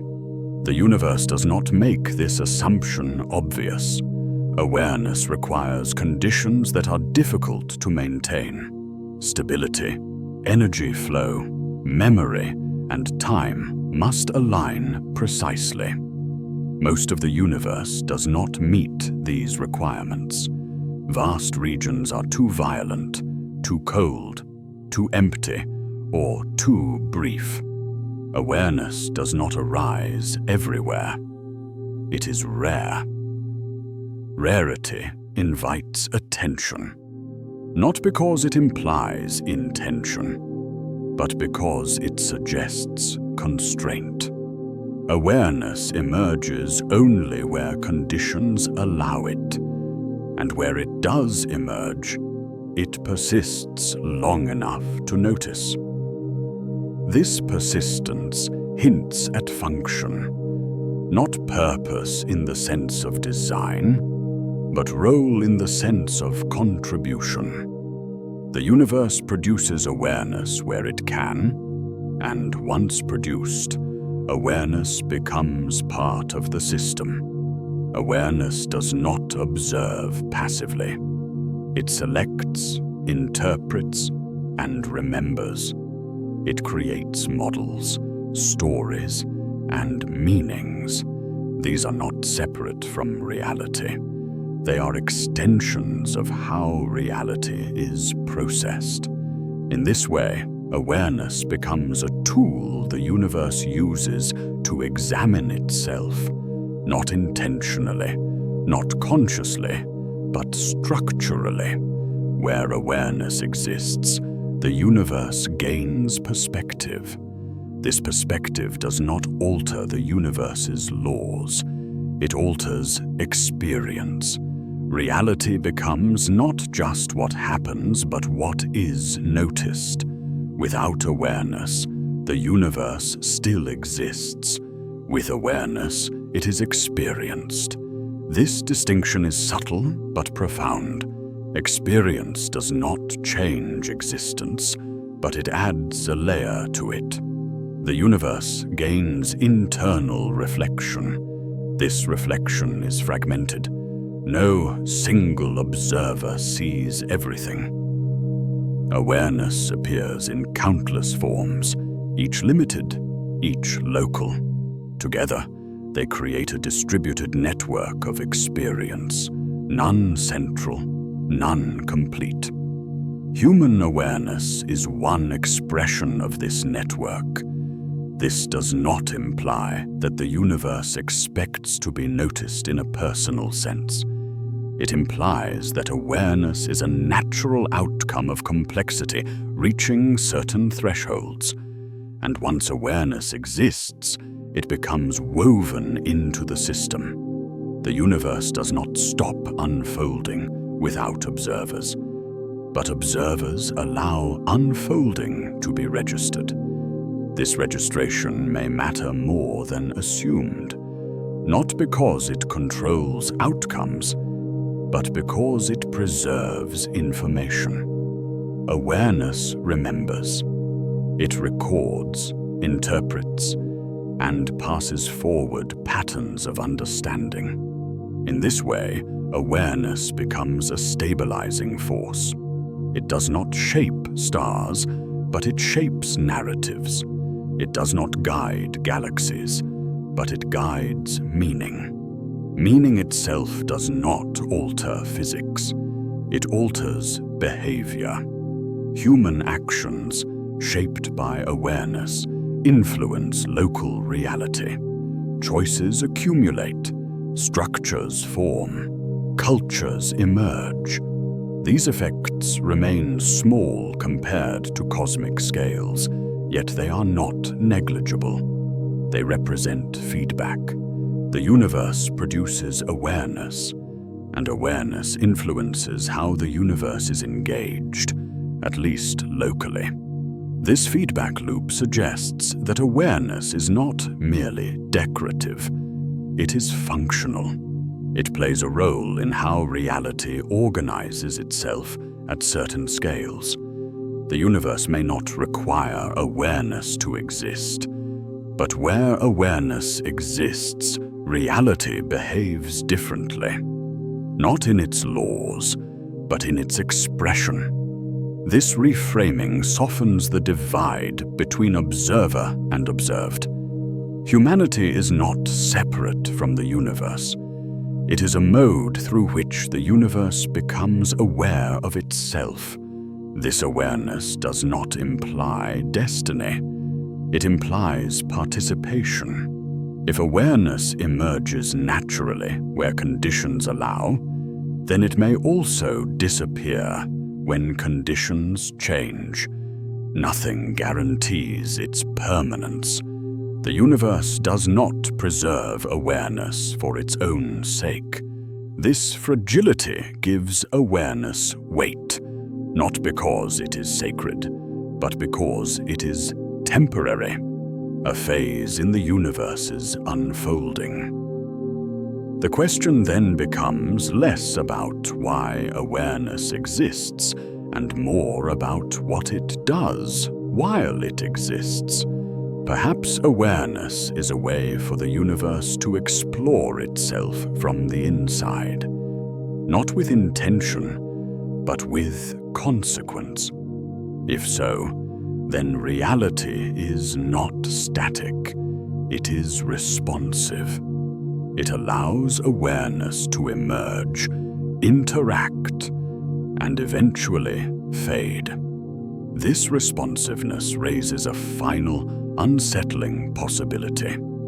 If awareness can emerge and disappear, then reality itself may not be fixed. It may reset, reorganize, or cycle through phases where awareness arises and dissolves. If that is the case, then humanity may not be the first observers, and it may not be the last. This thought does not diminish human experience. It places it within a larger rhythm. Awareness appears, explores, influences, and eventually gives way to something else. And if reality can cycle through such phases, then the universe may have reset before, quietly, without record. which leads to the next question waiting just ahead.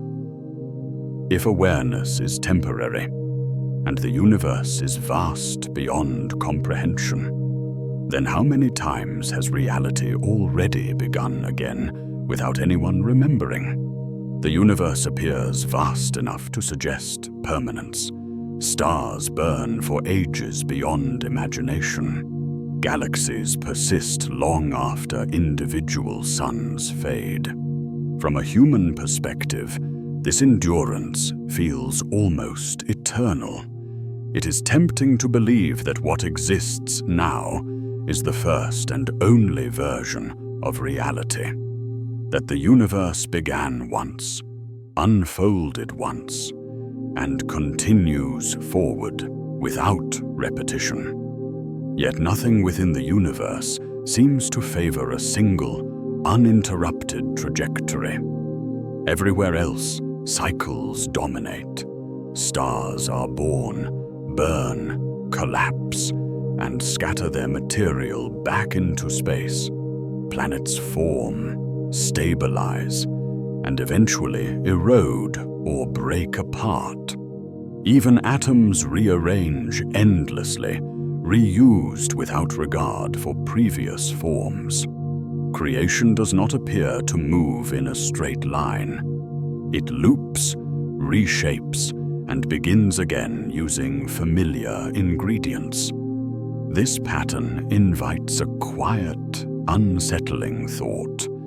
If smaller systems repeat without memory, why would the universe itself behave differently? It is possible that reality has unfolded before. Not in a way that left stories, monuments, or records, but in ways that ended completely. Entire versions of existence may have risen, evolved, and dissolved without leaving anything behind that could be recognized now. This idea does not require catastrophe. It does not require destruction in the dramatic sense. It requires only time. Enough time for structures to dissolve, signals to fade, and complexity to simplify back into silence. Memory is fragile. Even within human history, most events vanish without trace. On cosmic scales, fragility becomes the rule rather than the exception. Information disperses, order relaxes, patterns smooth out. What once existed becomes indistinguishable from what never did. If the universe resets, it may do so gently. No explosion, no announcement, just gradual transformation until nothing recognizable remains. A return to conditions that allow something new to emerge. In this view, beginnings are not singular events. They are phases, transitions between states rather than origins from nothing. What makes this possibility difficult to grasp is the absence of evidence. There are no clear markers of previous realities, no remnants pointing unmistakably to what came before. But absence itself may be the point. A complete reset would leave no trace by definition. Anything that survived would mean the reset was incomplete. Total silence would be the only reliable outcome. This challenges the assumption that history must be continuous to be real. Reality does not require memory to exist. It requires conditions. If conditions align, complexity arises. If they fail, complexity dissolves. Nothing in this process demands awareness or record. It simply happens.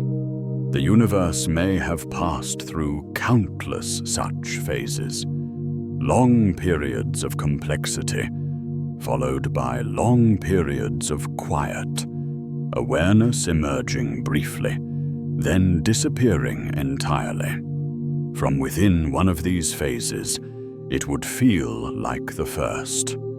There would be no reference point for what came before. Every explanation would begin at the same apparent origin. This does not make current understanding wrong. It makes it local.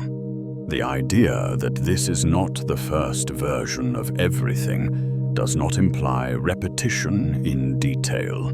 Each cycle could unfold differently, shaped by subtle variations in conditions.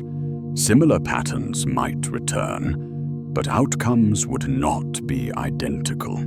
The universe would not repeat itself perfectly. It would explore variations within constraint. This reframes history as something layered rather than linear. What exists now may rest atop countless erased versions of reality, each complete in its time, each gone without trace. Such a perspective removes the privilege of uniqueness without removing meaning. Existence does not need to be first to be real. It does not need to be final to matter. This thought can feel strangely calming. If reality has reset before, then endings are not failures. They are transitions. Silence is not defeat. It is preparation. The universe does not appear sentimental. It does not preserve complexity for its own sake. It allows things to arise, persist briefly, and then fade. Awareness may be one of those things. If cycles exist without memory, then humanity occupies a moment that feels permanent only because it is experienced from the inside. From the outside, it may be brief. This does not diminish human experience. It contextualizes it. Meaning arises within a phase, not across all phases.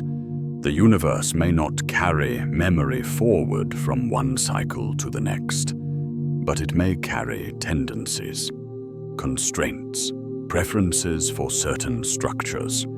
These tendencies could explain why familiar patterns return even if previous realities are erased. Not memory, but recurrence. Reality may reset without remembering, yet still unfold in recognizable ways. This idea does not insist on belief. It does not claim certainty. It simply opens a space where silence becomes meaningful, where lack of evidence is not dismissal, but clue. Because if cycles leave no record, then the quiet we observe may not be emptiness. It may be aftermath. And if silence follows resets, then perhaps silence itself deserves closer attention. Silence is usually treated as absence, a lack of activity, a gap waiting to be filled. In human experience, silence often feels temporary, something to be broken by sound or movement. Yet, on a cosmic scale, silence appears differently. It feels deliberate, stable, enduring. The universe is overwhelmingly quiet. Between stars, there is vast emptiness. Between galaxies, even more. Signals travel enormous distances without interruption, passing through regions that offer no response. The universe does not echo. It absorbs. This quiet is often interpreted as nothingness. But nothingness rarely behaves so consistently. Silence in the universe is structured.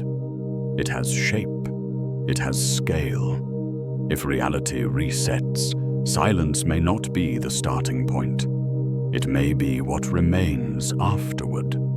after complexity dissolves, after structures break down, after motion smooths into stillness. Silence may be the natural residue of transformation. This reframes quiet not as emptiness, but as consequence. The universe may be silent because it has already done something too distant in time to leave a mark. In this view, silence becomes a form of evidence, not proof, but suggestion. A hint that what is loud and complex is temporary, while what is quiet endures. Silence does not demand attention. It waits. It does not insist on meaning. It allows meaning to arise and fade without interference. This patience mirrors the universe's broader behavior. Nothing rushes. Nothing announces beginnings or endings. Transitions occur without ceremony. When stars die, they do not signal their end across the cosmos. When galaxies collide, they do so silently. Even the most violent events unfold without sound. The universe is not dramatic. It is restrained. This restraint suggests that silence is not an oversight. It is the default state. Activity is the exception. If this is true, then listening becomes important. Not listening for signals or messages, but listening for absence, for what is not being said. Silence may carry information not through content, but through consistency. The universe remains quiet even where activity is expected. It does not advertise complexity. It does not draw attention to itself. This absence of announcement may reflect a deeper principle, that reality does not require recognition to exist, that it unfolds whether it is noticed or not. And yet, silence can still be meaningful. In human experience, silence often follows completion. After a conversation ends, after music fades, after effort stops, silence is what remains. If the universe has undergone cycles of complexity, silence may be the long pause between them. This does not mean the universe is empty now. Complexity exists, stars burn, life emerges. But compared to what may have existed before, what exists now may be quieter. Or perhaps what exists now feels loud only because we are inside it. Silence invites reflection precisely because it does not overwhelm. It creates space for noticing.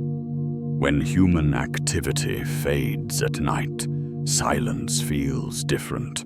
Not empty, but attentive, as though something remains present even when nothing is happening. The cosmic silence may feel similar, not watching in a personal sense, but holding. This holding does not imply intention. It implies capacity. The universe has room for complexity to arise again. Silence, then, may not be the end. It may be the condition that allows beginnings. If reality resets, silence is not failure. It is readiness.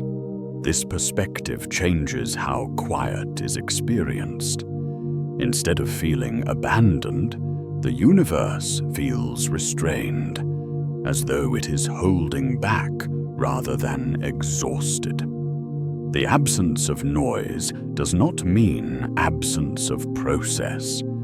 It means processes are occurring beyond perception. Silence does not erase what came before. It smooths it out. It absorbs the details until only structure remains. This smoothing may be what allows cycles to repeat, without memory, without record, without burden. The universe does not carry guilt or nostalgia. It does not preserve what no longer functions. It allows silence to reset conditions. In this sense, silence is not passive.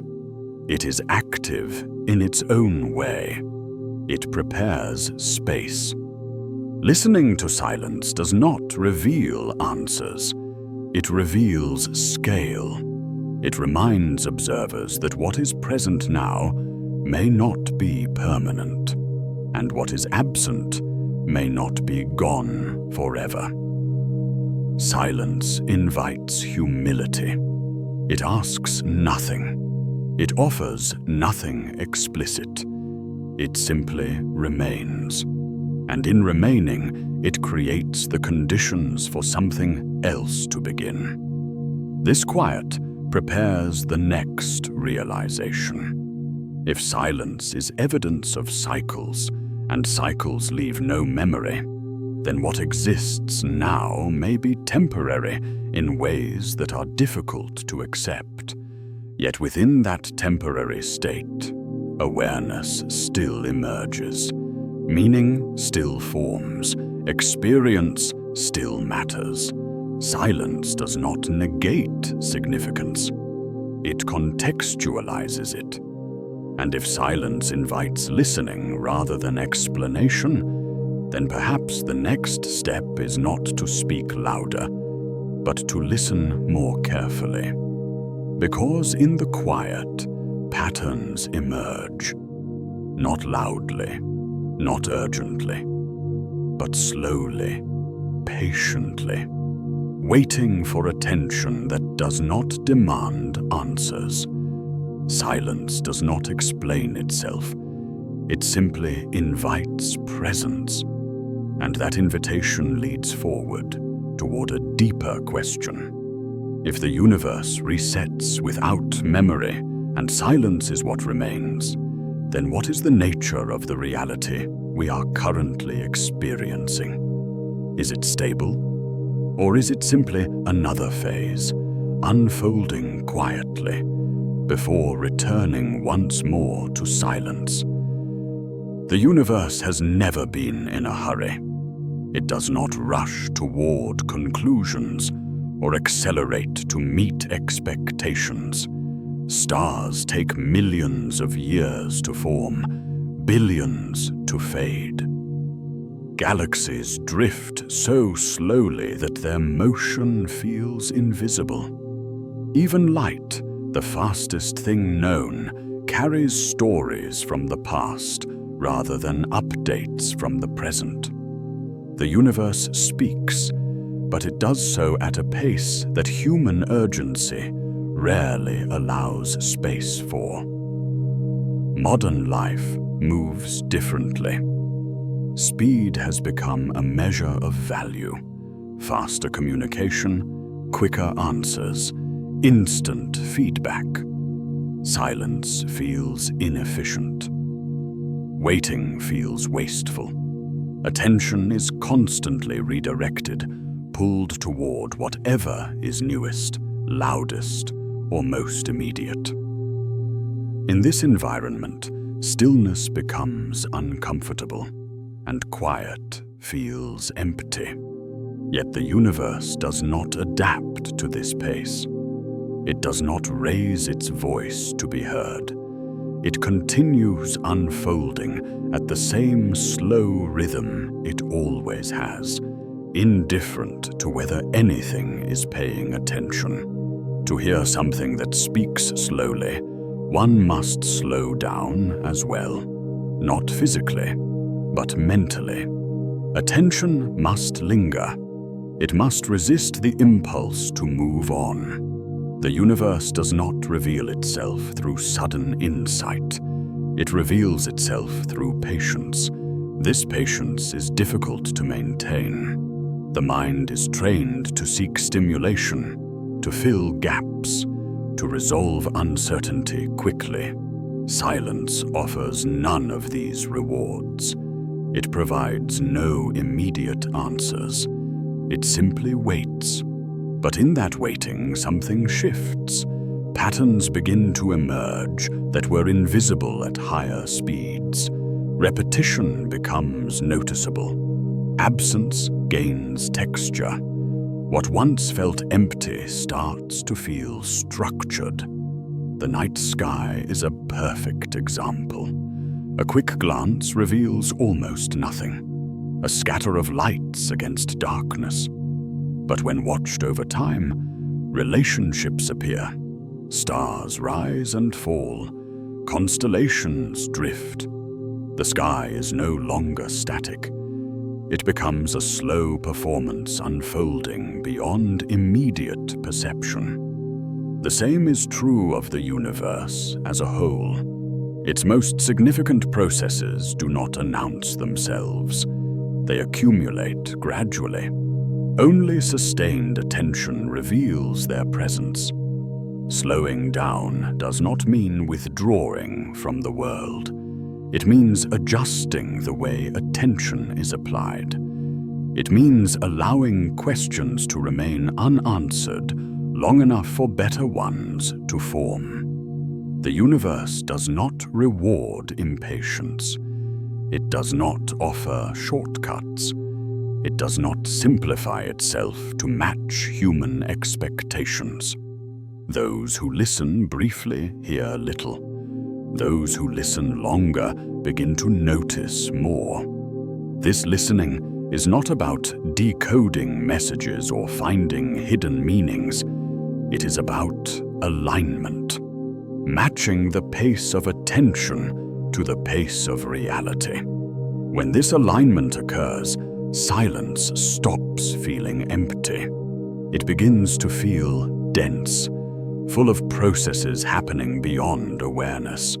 The universe feels less distant, not because it moves closer, but because attention moves toward it. This shift is subtle. It does not produce sudden clarity. It produces steadiness, a sense that reality is unfolding regardless of whether it is understood. In this steadiness, the urge to explain softens. The need to control fades. Listening becomes an end in itself. The universe does not require understanding to exist. It does not wait for interpretation. It continues regardless. But listening allows participation at a deeper level, not intervention, but presence. This presence changes how time is experienced. Moments stretch, urgency dissolves, the pressure to arrive at conclusions relaxes. The universe no longer feels like a problem to solve. It feels like something to accompany. Slowing down reveals how much noise has been mistaken for signal. How much activity has been confused with meaning. Silence becomes not a lack, but a filter, stripping away distractions until only what persists remains. What persists is not dramatic. It does not shout. It simply endures. The universe has always spoken this way, slowly, patiently. Through structure rather than instruction, through repetition rather than announcement. Those who move too fast pass through without noticing. Those who slow down begin to sense something steady beneath the surface. This does not produce answers. It produces orientation, a sense of where one stands within something larger. Listening in this way requires trust. Trust that meaning does not need to be forced. That understanding does not require constant motion. That silence is not an enemy. The universe does not punish those who fail to listen. It does not reward those who do. It simply remains available. Slowing down does not change the universe. It changes how the universe is encountered. And once this slower listening begins, another realization quietly follows. Listening is not neutral. To listen is to engage. To pay attention is to take responsibility for what is noticed. Ignoring silence rarely feels like a decision. It happens gradually, through habit rather than intention. Noise fills the gaps. Movement replaces stillness. Attention is pulled outward, away from anything that does not demand immediate response. At first, nothing seems lost. Life continues. Tasks are completed. Information flows.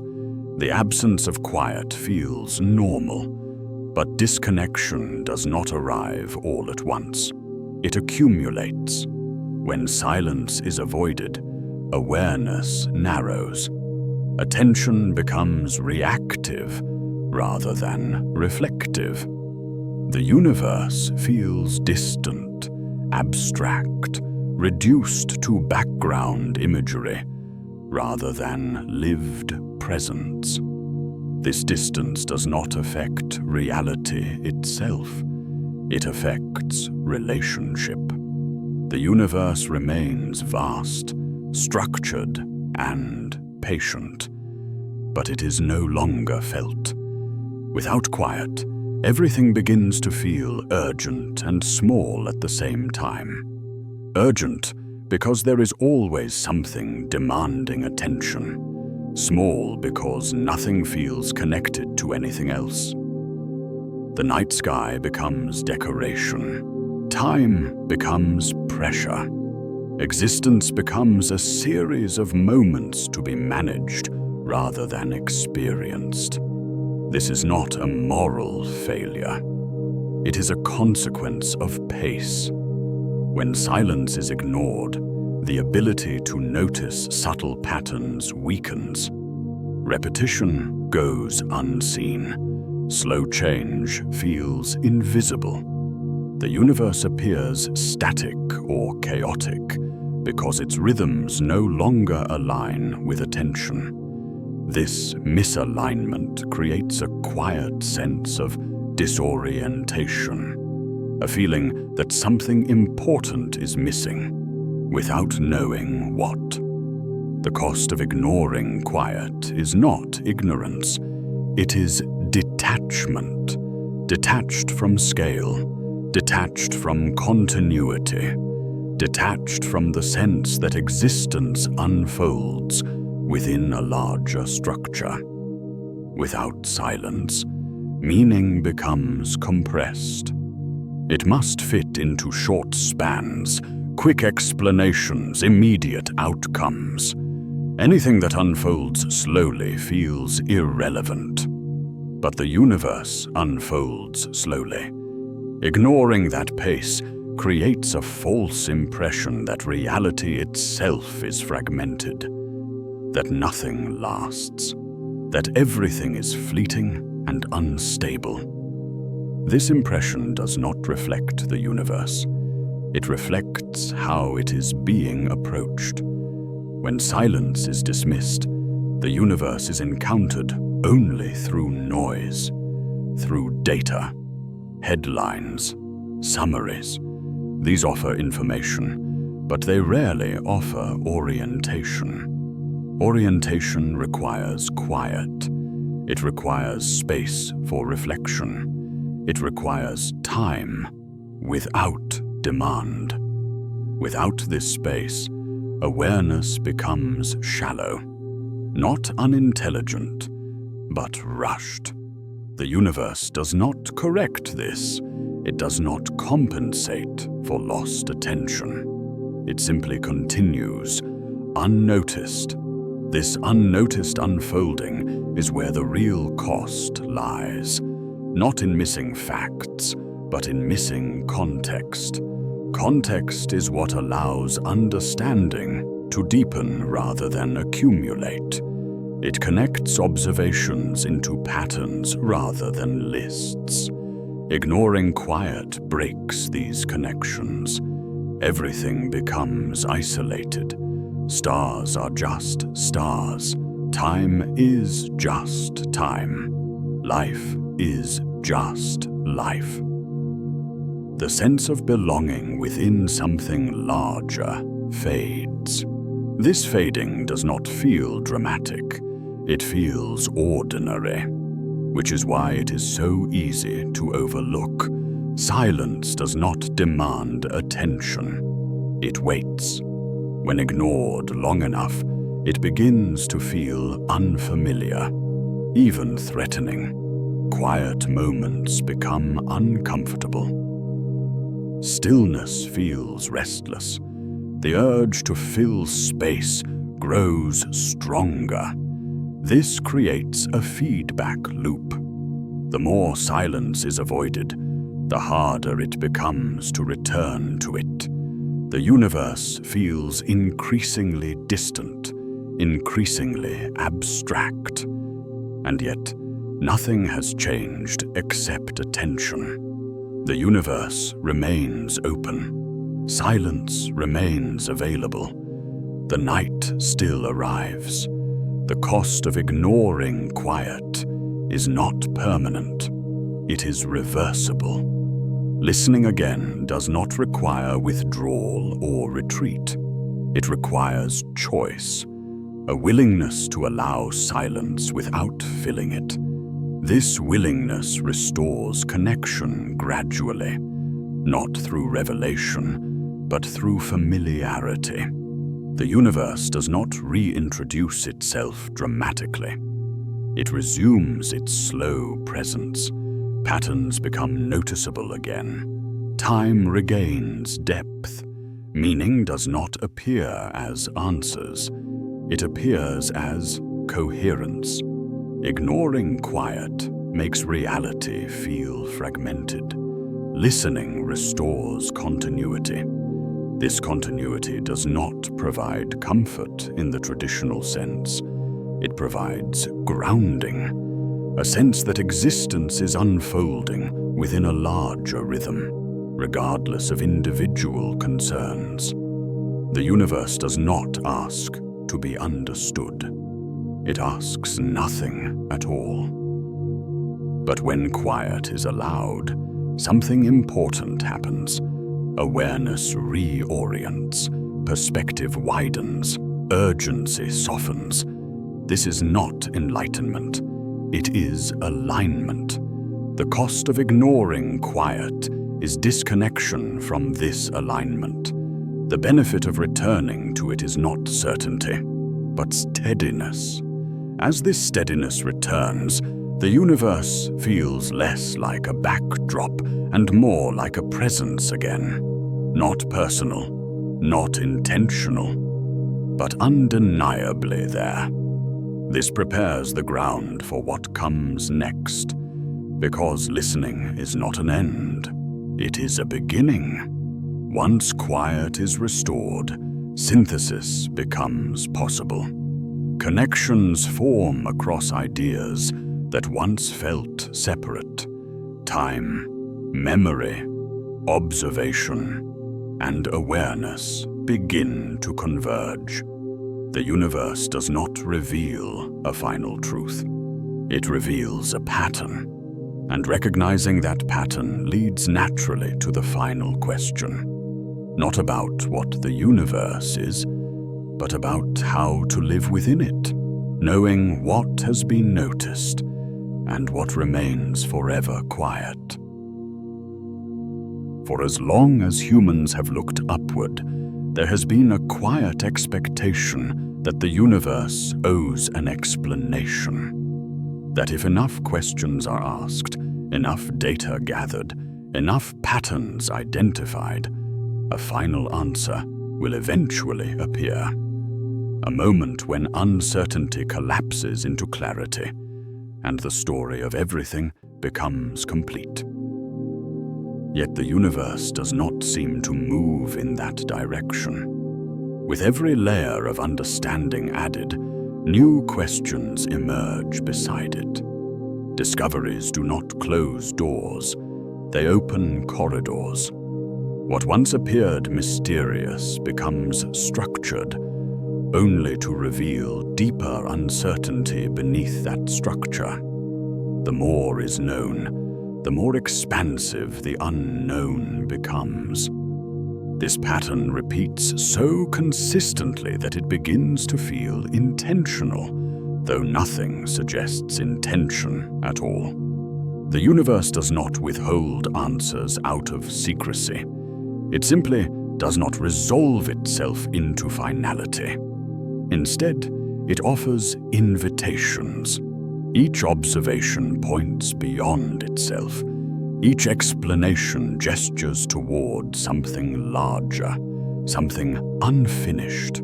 The universe does not present conclusions.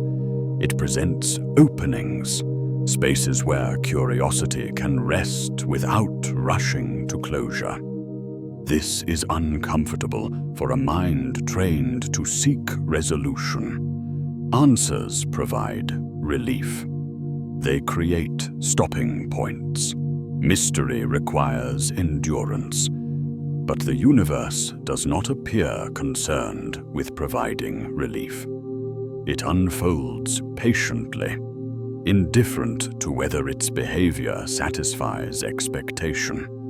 Understanding in this light stops being a destination. It becomes a process, a way of engaging rather than arriving. The night sky reflects this perfectly. No matter how familiar it becomes, it never feels fully known. Patterns are learned, names assigned, movements predicted, yet the sky always retains a sense of distance, not because it resists knowledge, but because knowledge never exhausts it. This suggests that understanding may not be the goal at all, or at least, not in the way it is often imagined. The universe may not be something to be solved, but something to be encountered repeatedly, from different angles, across different moments. An invitation does not demand acceptance. It simply remains open. The universe offers itself in this way: present, structured, vast, and quietly incomplete. This incompleteness is not a flaw. It is a feature. If everything were resolved, curiosity would end. Attention would settle permanently. The universe would become static in experience, even if it remained dynamic in structure. Instead, it stays just out of reach, close enough to engage, distant enough to resist final understanding. This balance sustains attention over time. It allows meaning to evolve rather than finalize. Each generation asks new questions, shaped by new perspectives, yet the universe remains unchanged. In this way, the universe reveals itself not as a source of answers, but as a source of ongoing inquiry. It invites participation rather than conclusion. This invitation is subtle. It does not announce itself. It does not insist on being accepted. It waits. Those who approach the universe expecting answers may feel disappointed. Those who approach it expecting questions often feel rewarded. The reward is not certainty. It is depth. Depth of perspective, depth of humility, depth of connection. The universe does not promise understanding. It offers engagement. This reframes the relationship entirely. Humans are not students waiting for final instruction. They are participants within an unfolding reality, invited to observe, reflect, and respond. The universe does not reveal truths in the way stories do. It reveals conditions, patterns, constraints.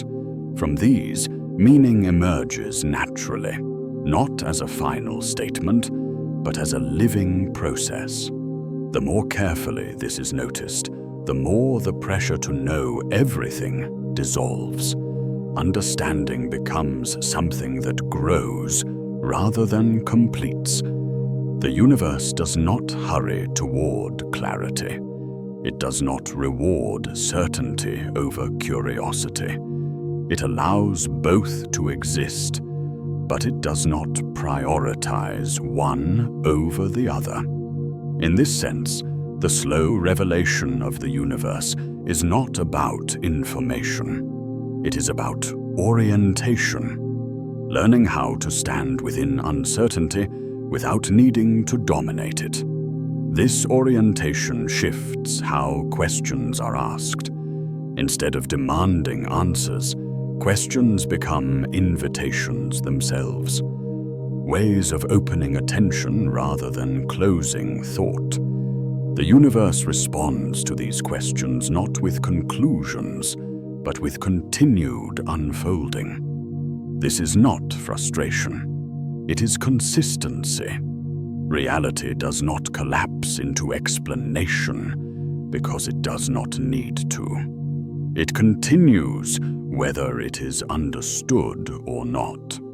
Understanding, then, becomes something humans bring to the universe, not something the universe delivers. And in doing so, humans discover that meaning is not found at the end of inquiry, but within it. This realization prepares the mind for a deeper acceptance, one that does not seek to eliminate mystery, but to live alongside it. Mystery is often treated as a temporary condition, something to be endured until clarity arrives. In this framing, not knowing feels incomplete, even uncomfortable. The absence of answers becomes a problem to be solved rather than a state to inhabit. The universe does not share this urgency. Mystery appears to be its natural condition, not as confusion, but as openness. Reality unfolds without fully revealing itself, and it does so without apology. Living with mystery does not mean abandoning understanding. It means releasing the need for finality, accepting that some questions deepen rather than resolve. This acceptance changes how reality is experienced. The unknown stops feeling like a failure of knowledge and starts feeling like an honest reflection of scale. The universe is vast beyond comprehension. Expecting complete understanding may be less realistic than accepting partial insight. When mystery is allowed to remain, curiosity relaxes. It no longer needs to prove itself through answers.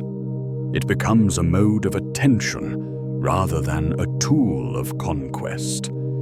This shift can feel subtle but profound. The pressure to explain everything eases. The need to reduce complexity dissolves. Mystery becomes livable, not threatening, not overwhelming, simply present. The night sky embodies this livable mystery. It does not reveal its full nature, yet it offers enough familiarity to feel approachable. It can be known without being exhausted. This balance creates comfort, not the comfort of certainty, but the comfort of continuity. The sense that reality does not need to be mastered to be meaningful. Living with mystery also changes how time is felt. Moments no longer need to resolve into answers to be complete. Experience gains value simply by existing. This can feel especially grounding in the quiet hours, when the world slows and questions are allowed to linger without pressure. The universe does not demand belief. It does not ask for interpretation. It allows presence without instruction. In this allowance, mystery becomes less like a gap and more like a space where reflection can occur without urgency. This space is not empty. It is filled with possibility, with patterns not yet noticed, with relationships not yet explored. Living with mystery means accepting that some aspects of reality will always remain beyond reach. Not because of failure, but because of scale. This acceptance does not weaken meaning. It strengthens it. Meaning becomes less dependent on explanation and more grounded in experience. The universe does not offer reassurance in words. It offers reassurance in persistence, in its steady unfolding, regardless of whether it is understood. Mystery becomes comforting when it is no longer resisted, when it is seen not as an obstacle, but as a companion. This companionship does not resolve fear entirely. It reframes it. The unknown is no longer an enemy. It is part of the structure of existence. Living with mystery also fosters humility, not the kind that diminishes, but the kind that situates. Awareness finds its place within something larger without needing to control it. The universe remains vast. Humans remain limited. Both can coexist without conflict. This coexistence is where peace emerges, not from knowing everything, but from accepting enough. Mystery does not disappear with acceptance. It deepens, but it deepens gently, without demanding resolution. The universe continues to reveal itself slowly, not through answers, but through continued presence. And in that presence, living becomes less about reaching conclusions and more about maintaining attention. This prepares the ground for the final reflection, because once mystery is accepted, the question shifts. It is no longer about what the universe is revealing. It becomes about how to live, knowing that what is revealed will always be partial, and what remains unknown will always be vast. This shift does not end the journey. It settles it. And in that settling, the universe feels less distant, less demanding, and more quietly present than ever before. At some point, every story imagines an ending, a final moment when attention fades and the scene clears. For humanity, that ending is often framed as absence. What happens when no one is here to witness, to remember, to speak? What happens when awareness itself falls silent? The universe does not appear troubled by this question. Long before humans arrived, it existed. Long after they are gone, it will continue. Stars will burn and collapse. Galaxies will drift and reshape. Space will expand, stretch, and thin. None of this requires an audience. None of it pauses when attention disappears. This is not indifference in the emotional sense. It is continuity. The universe does not rely on observers to validate its existence. It does not perform. It does not announce milestones. It unfolds according to conditions, not recognition. From this perspective, human awareness feels temporary, almost fragile. A brief flare of noticing within a much longer process. And yet, this fragility does not diminish what awareness was. It simply places it within a larger rhythm. When no one is watching, nothing dramatic happens. The universe does not change its behavior. It does not become more real or less real. It simply remains what it always was. This realization can feel unsettling at first. It removes the comforting idea that awareness anchors reality, that observation stabilizes existence. Instead, reality appears self-sufficient, independent. But within that independence lies something peaceful. The universe does not need to be watched to be meaningful. Meaning does not vanish with observers. It simply changes form. The silence that follows awareness is not empty. It is familiar. It is the same silence that existed before awareness arose. The same silence that will remain afterward. This silence is not hostile. It is neutral, spacious, unconcerned. In human imagination, absence often feels like loss. But from a cosmic perspective, absence is simply a state. One among many. The universe has likely passed through countless such states already. Periods of complexity followed by long quiet. Awareness emerging briefly, then dissolving without trace. Nothing mourns this transition. Nothing celebrates it. It happens quietly, without ceremony. This does not erase the significance of experience. It contextualizes it. Moments matter because they occur, not because they persist forever.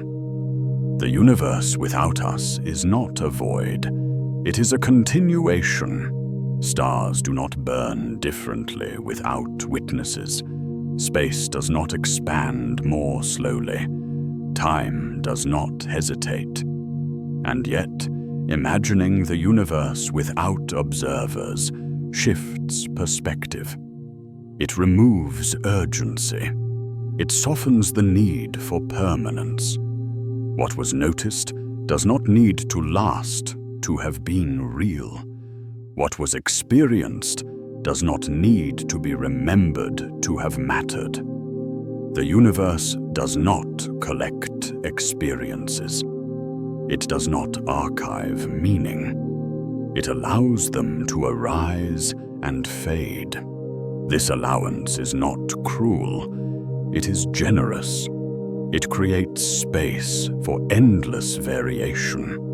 Human awareness was one such variation. A brief alignment of conditions that allowed reality to notice itself in a particular way. When that alignment ends, nothing breaks. The universe continues, unchanged. This thought can feel strangely calming. There is no pressure to be essential. No requirement to endure beyond capacity.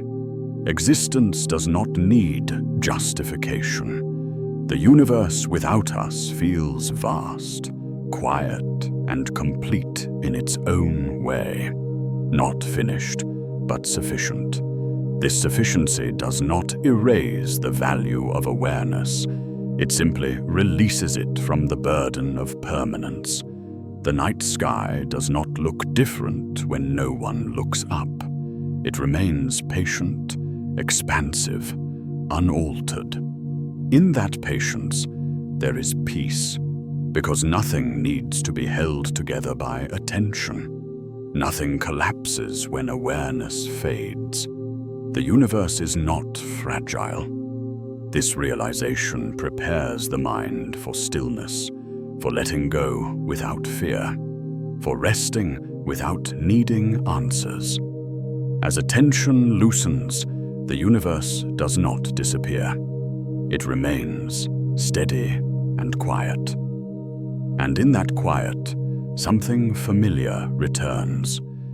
The same silence that began this journey. Night arrives the same way it always has, gradually, without announcement.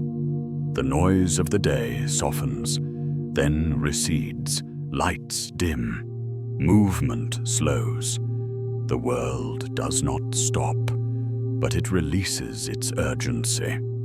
Above it all, the sky remains. The universe does not signal closure. It does not wrap itself into a conclusion. It stays open, unfinished, vast, beyond resolution. This unfinished quality is not a flaw. It is what allows rest. A finished universe would demand acceptance.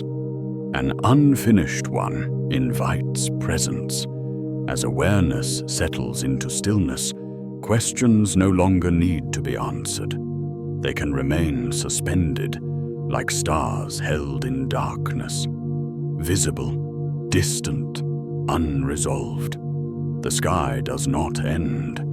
It stretches beyond perception, beyond explanation, beyond the need to be known completely.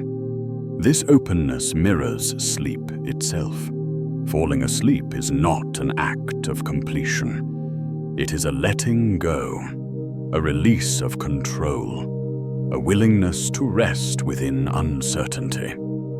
The universe offers the same invitation. Nothing insists on understanding.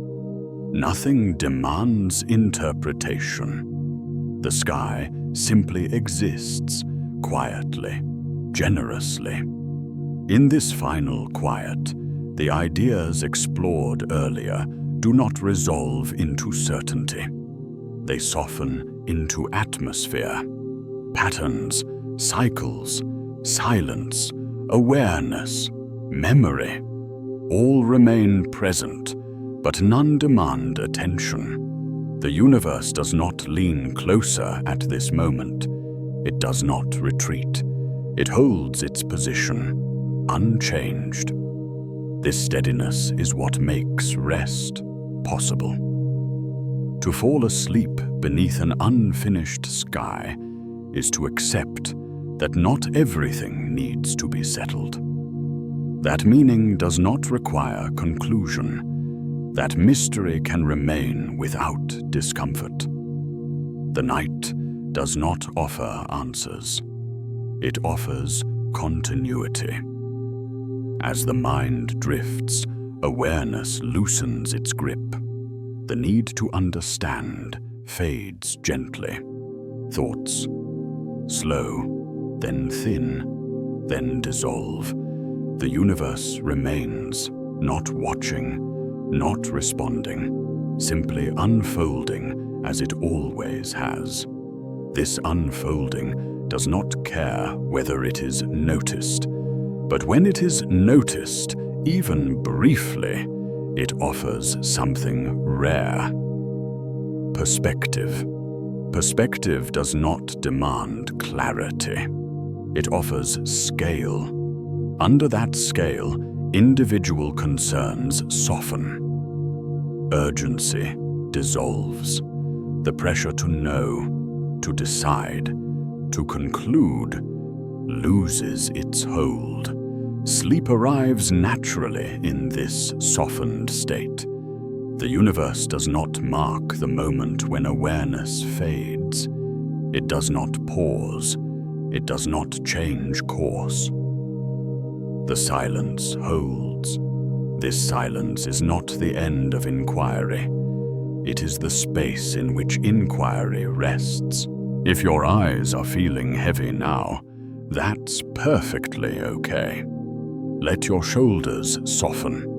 Let your breathing find its own slow rhythm. Allow the thoughts sparked by curiosity to drift gently like paw prints fading in fresh snow. If you've enjoyed this calm exploration, you're always welcome to like or subscribe or share a quiet thought below.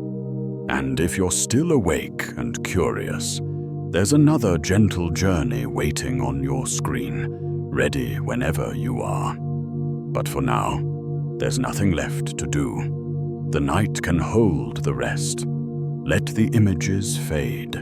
Let the sound soften. And let yourself rest, knowing you can return to wonder another time. Sleep well, and good night.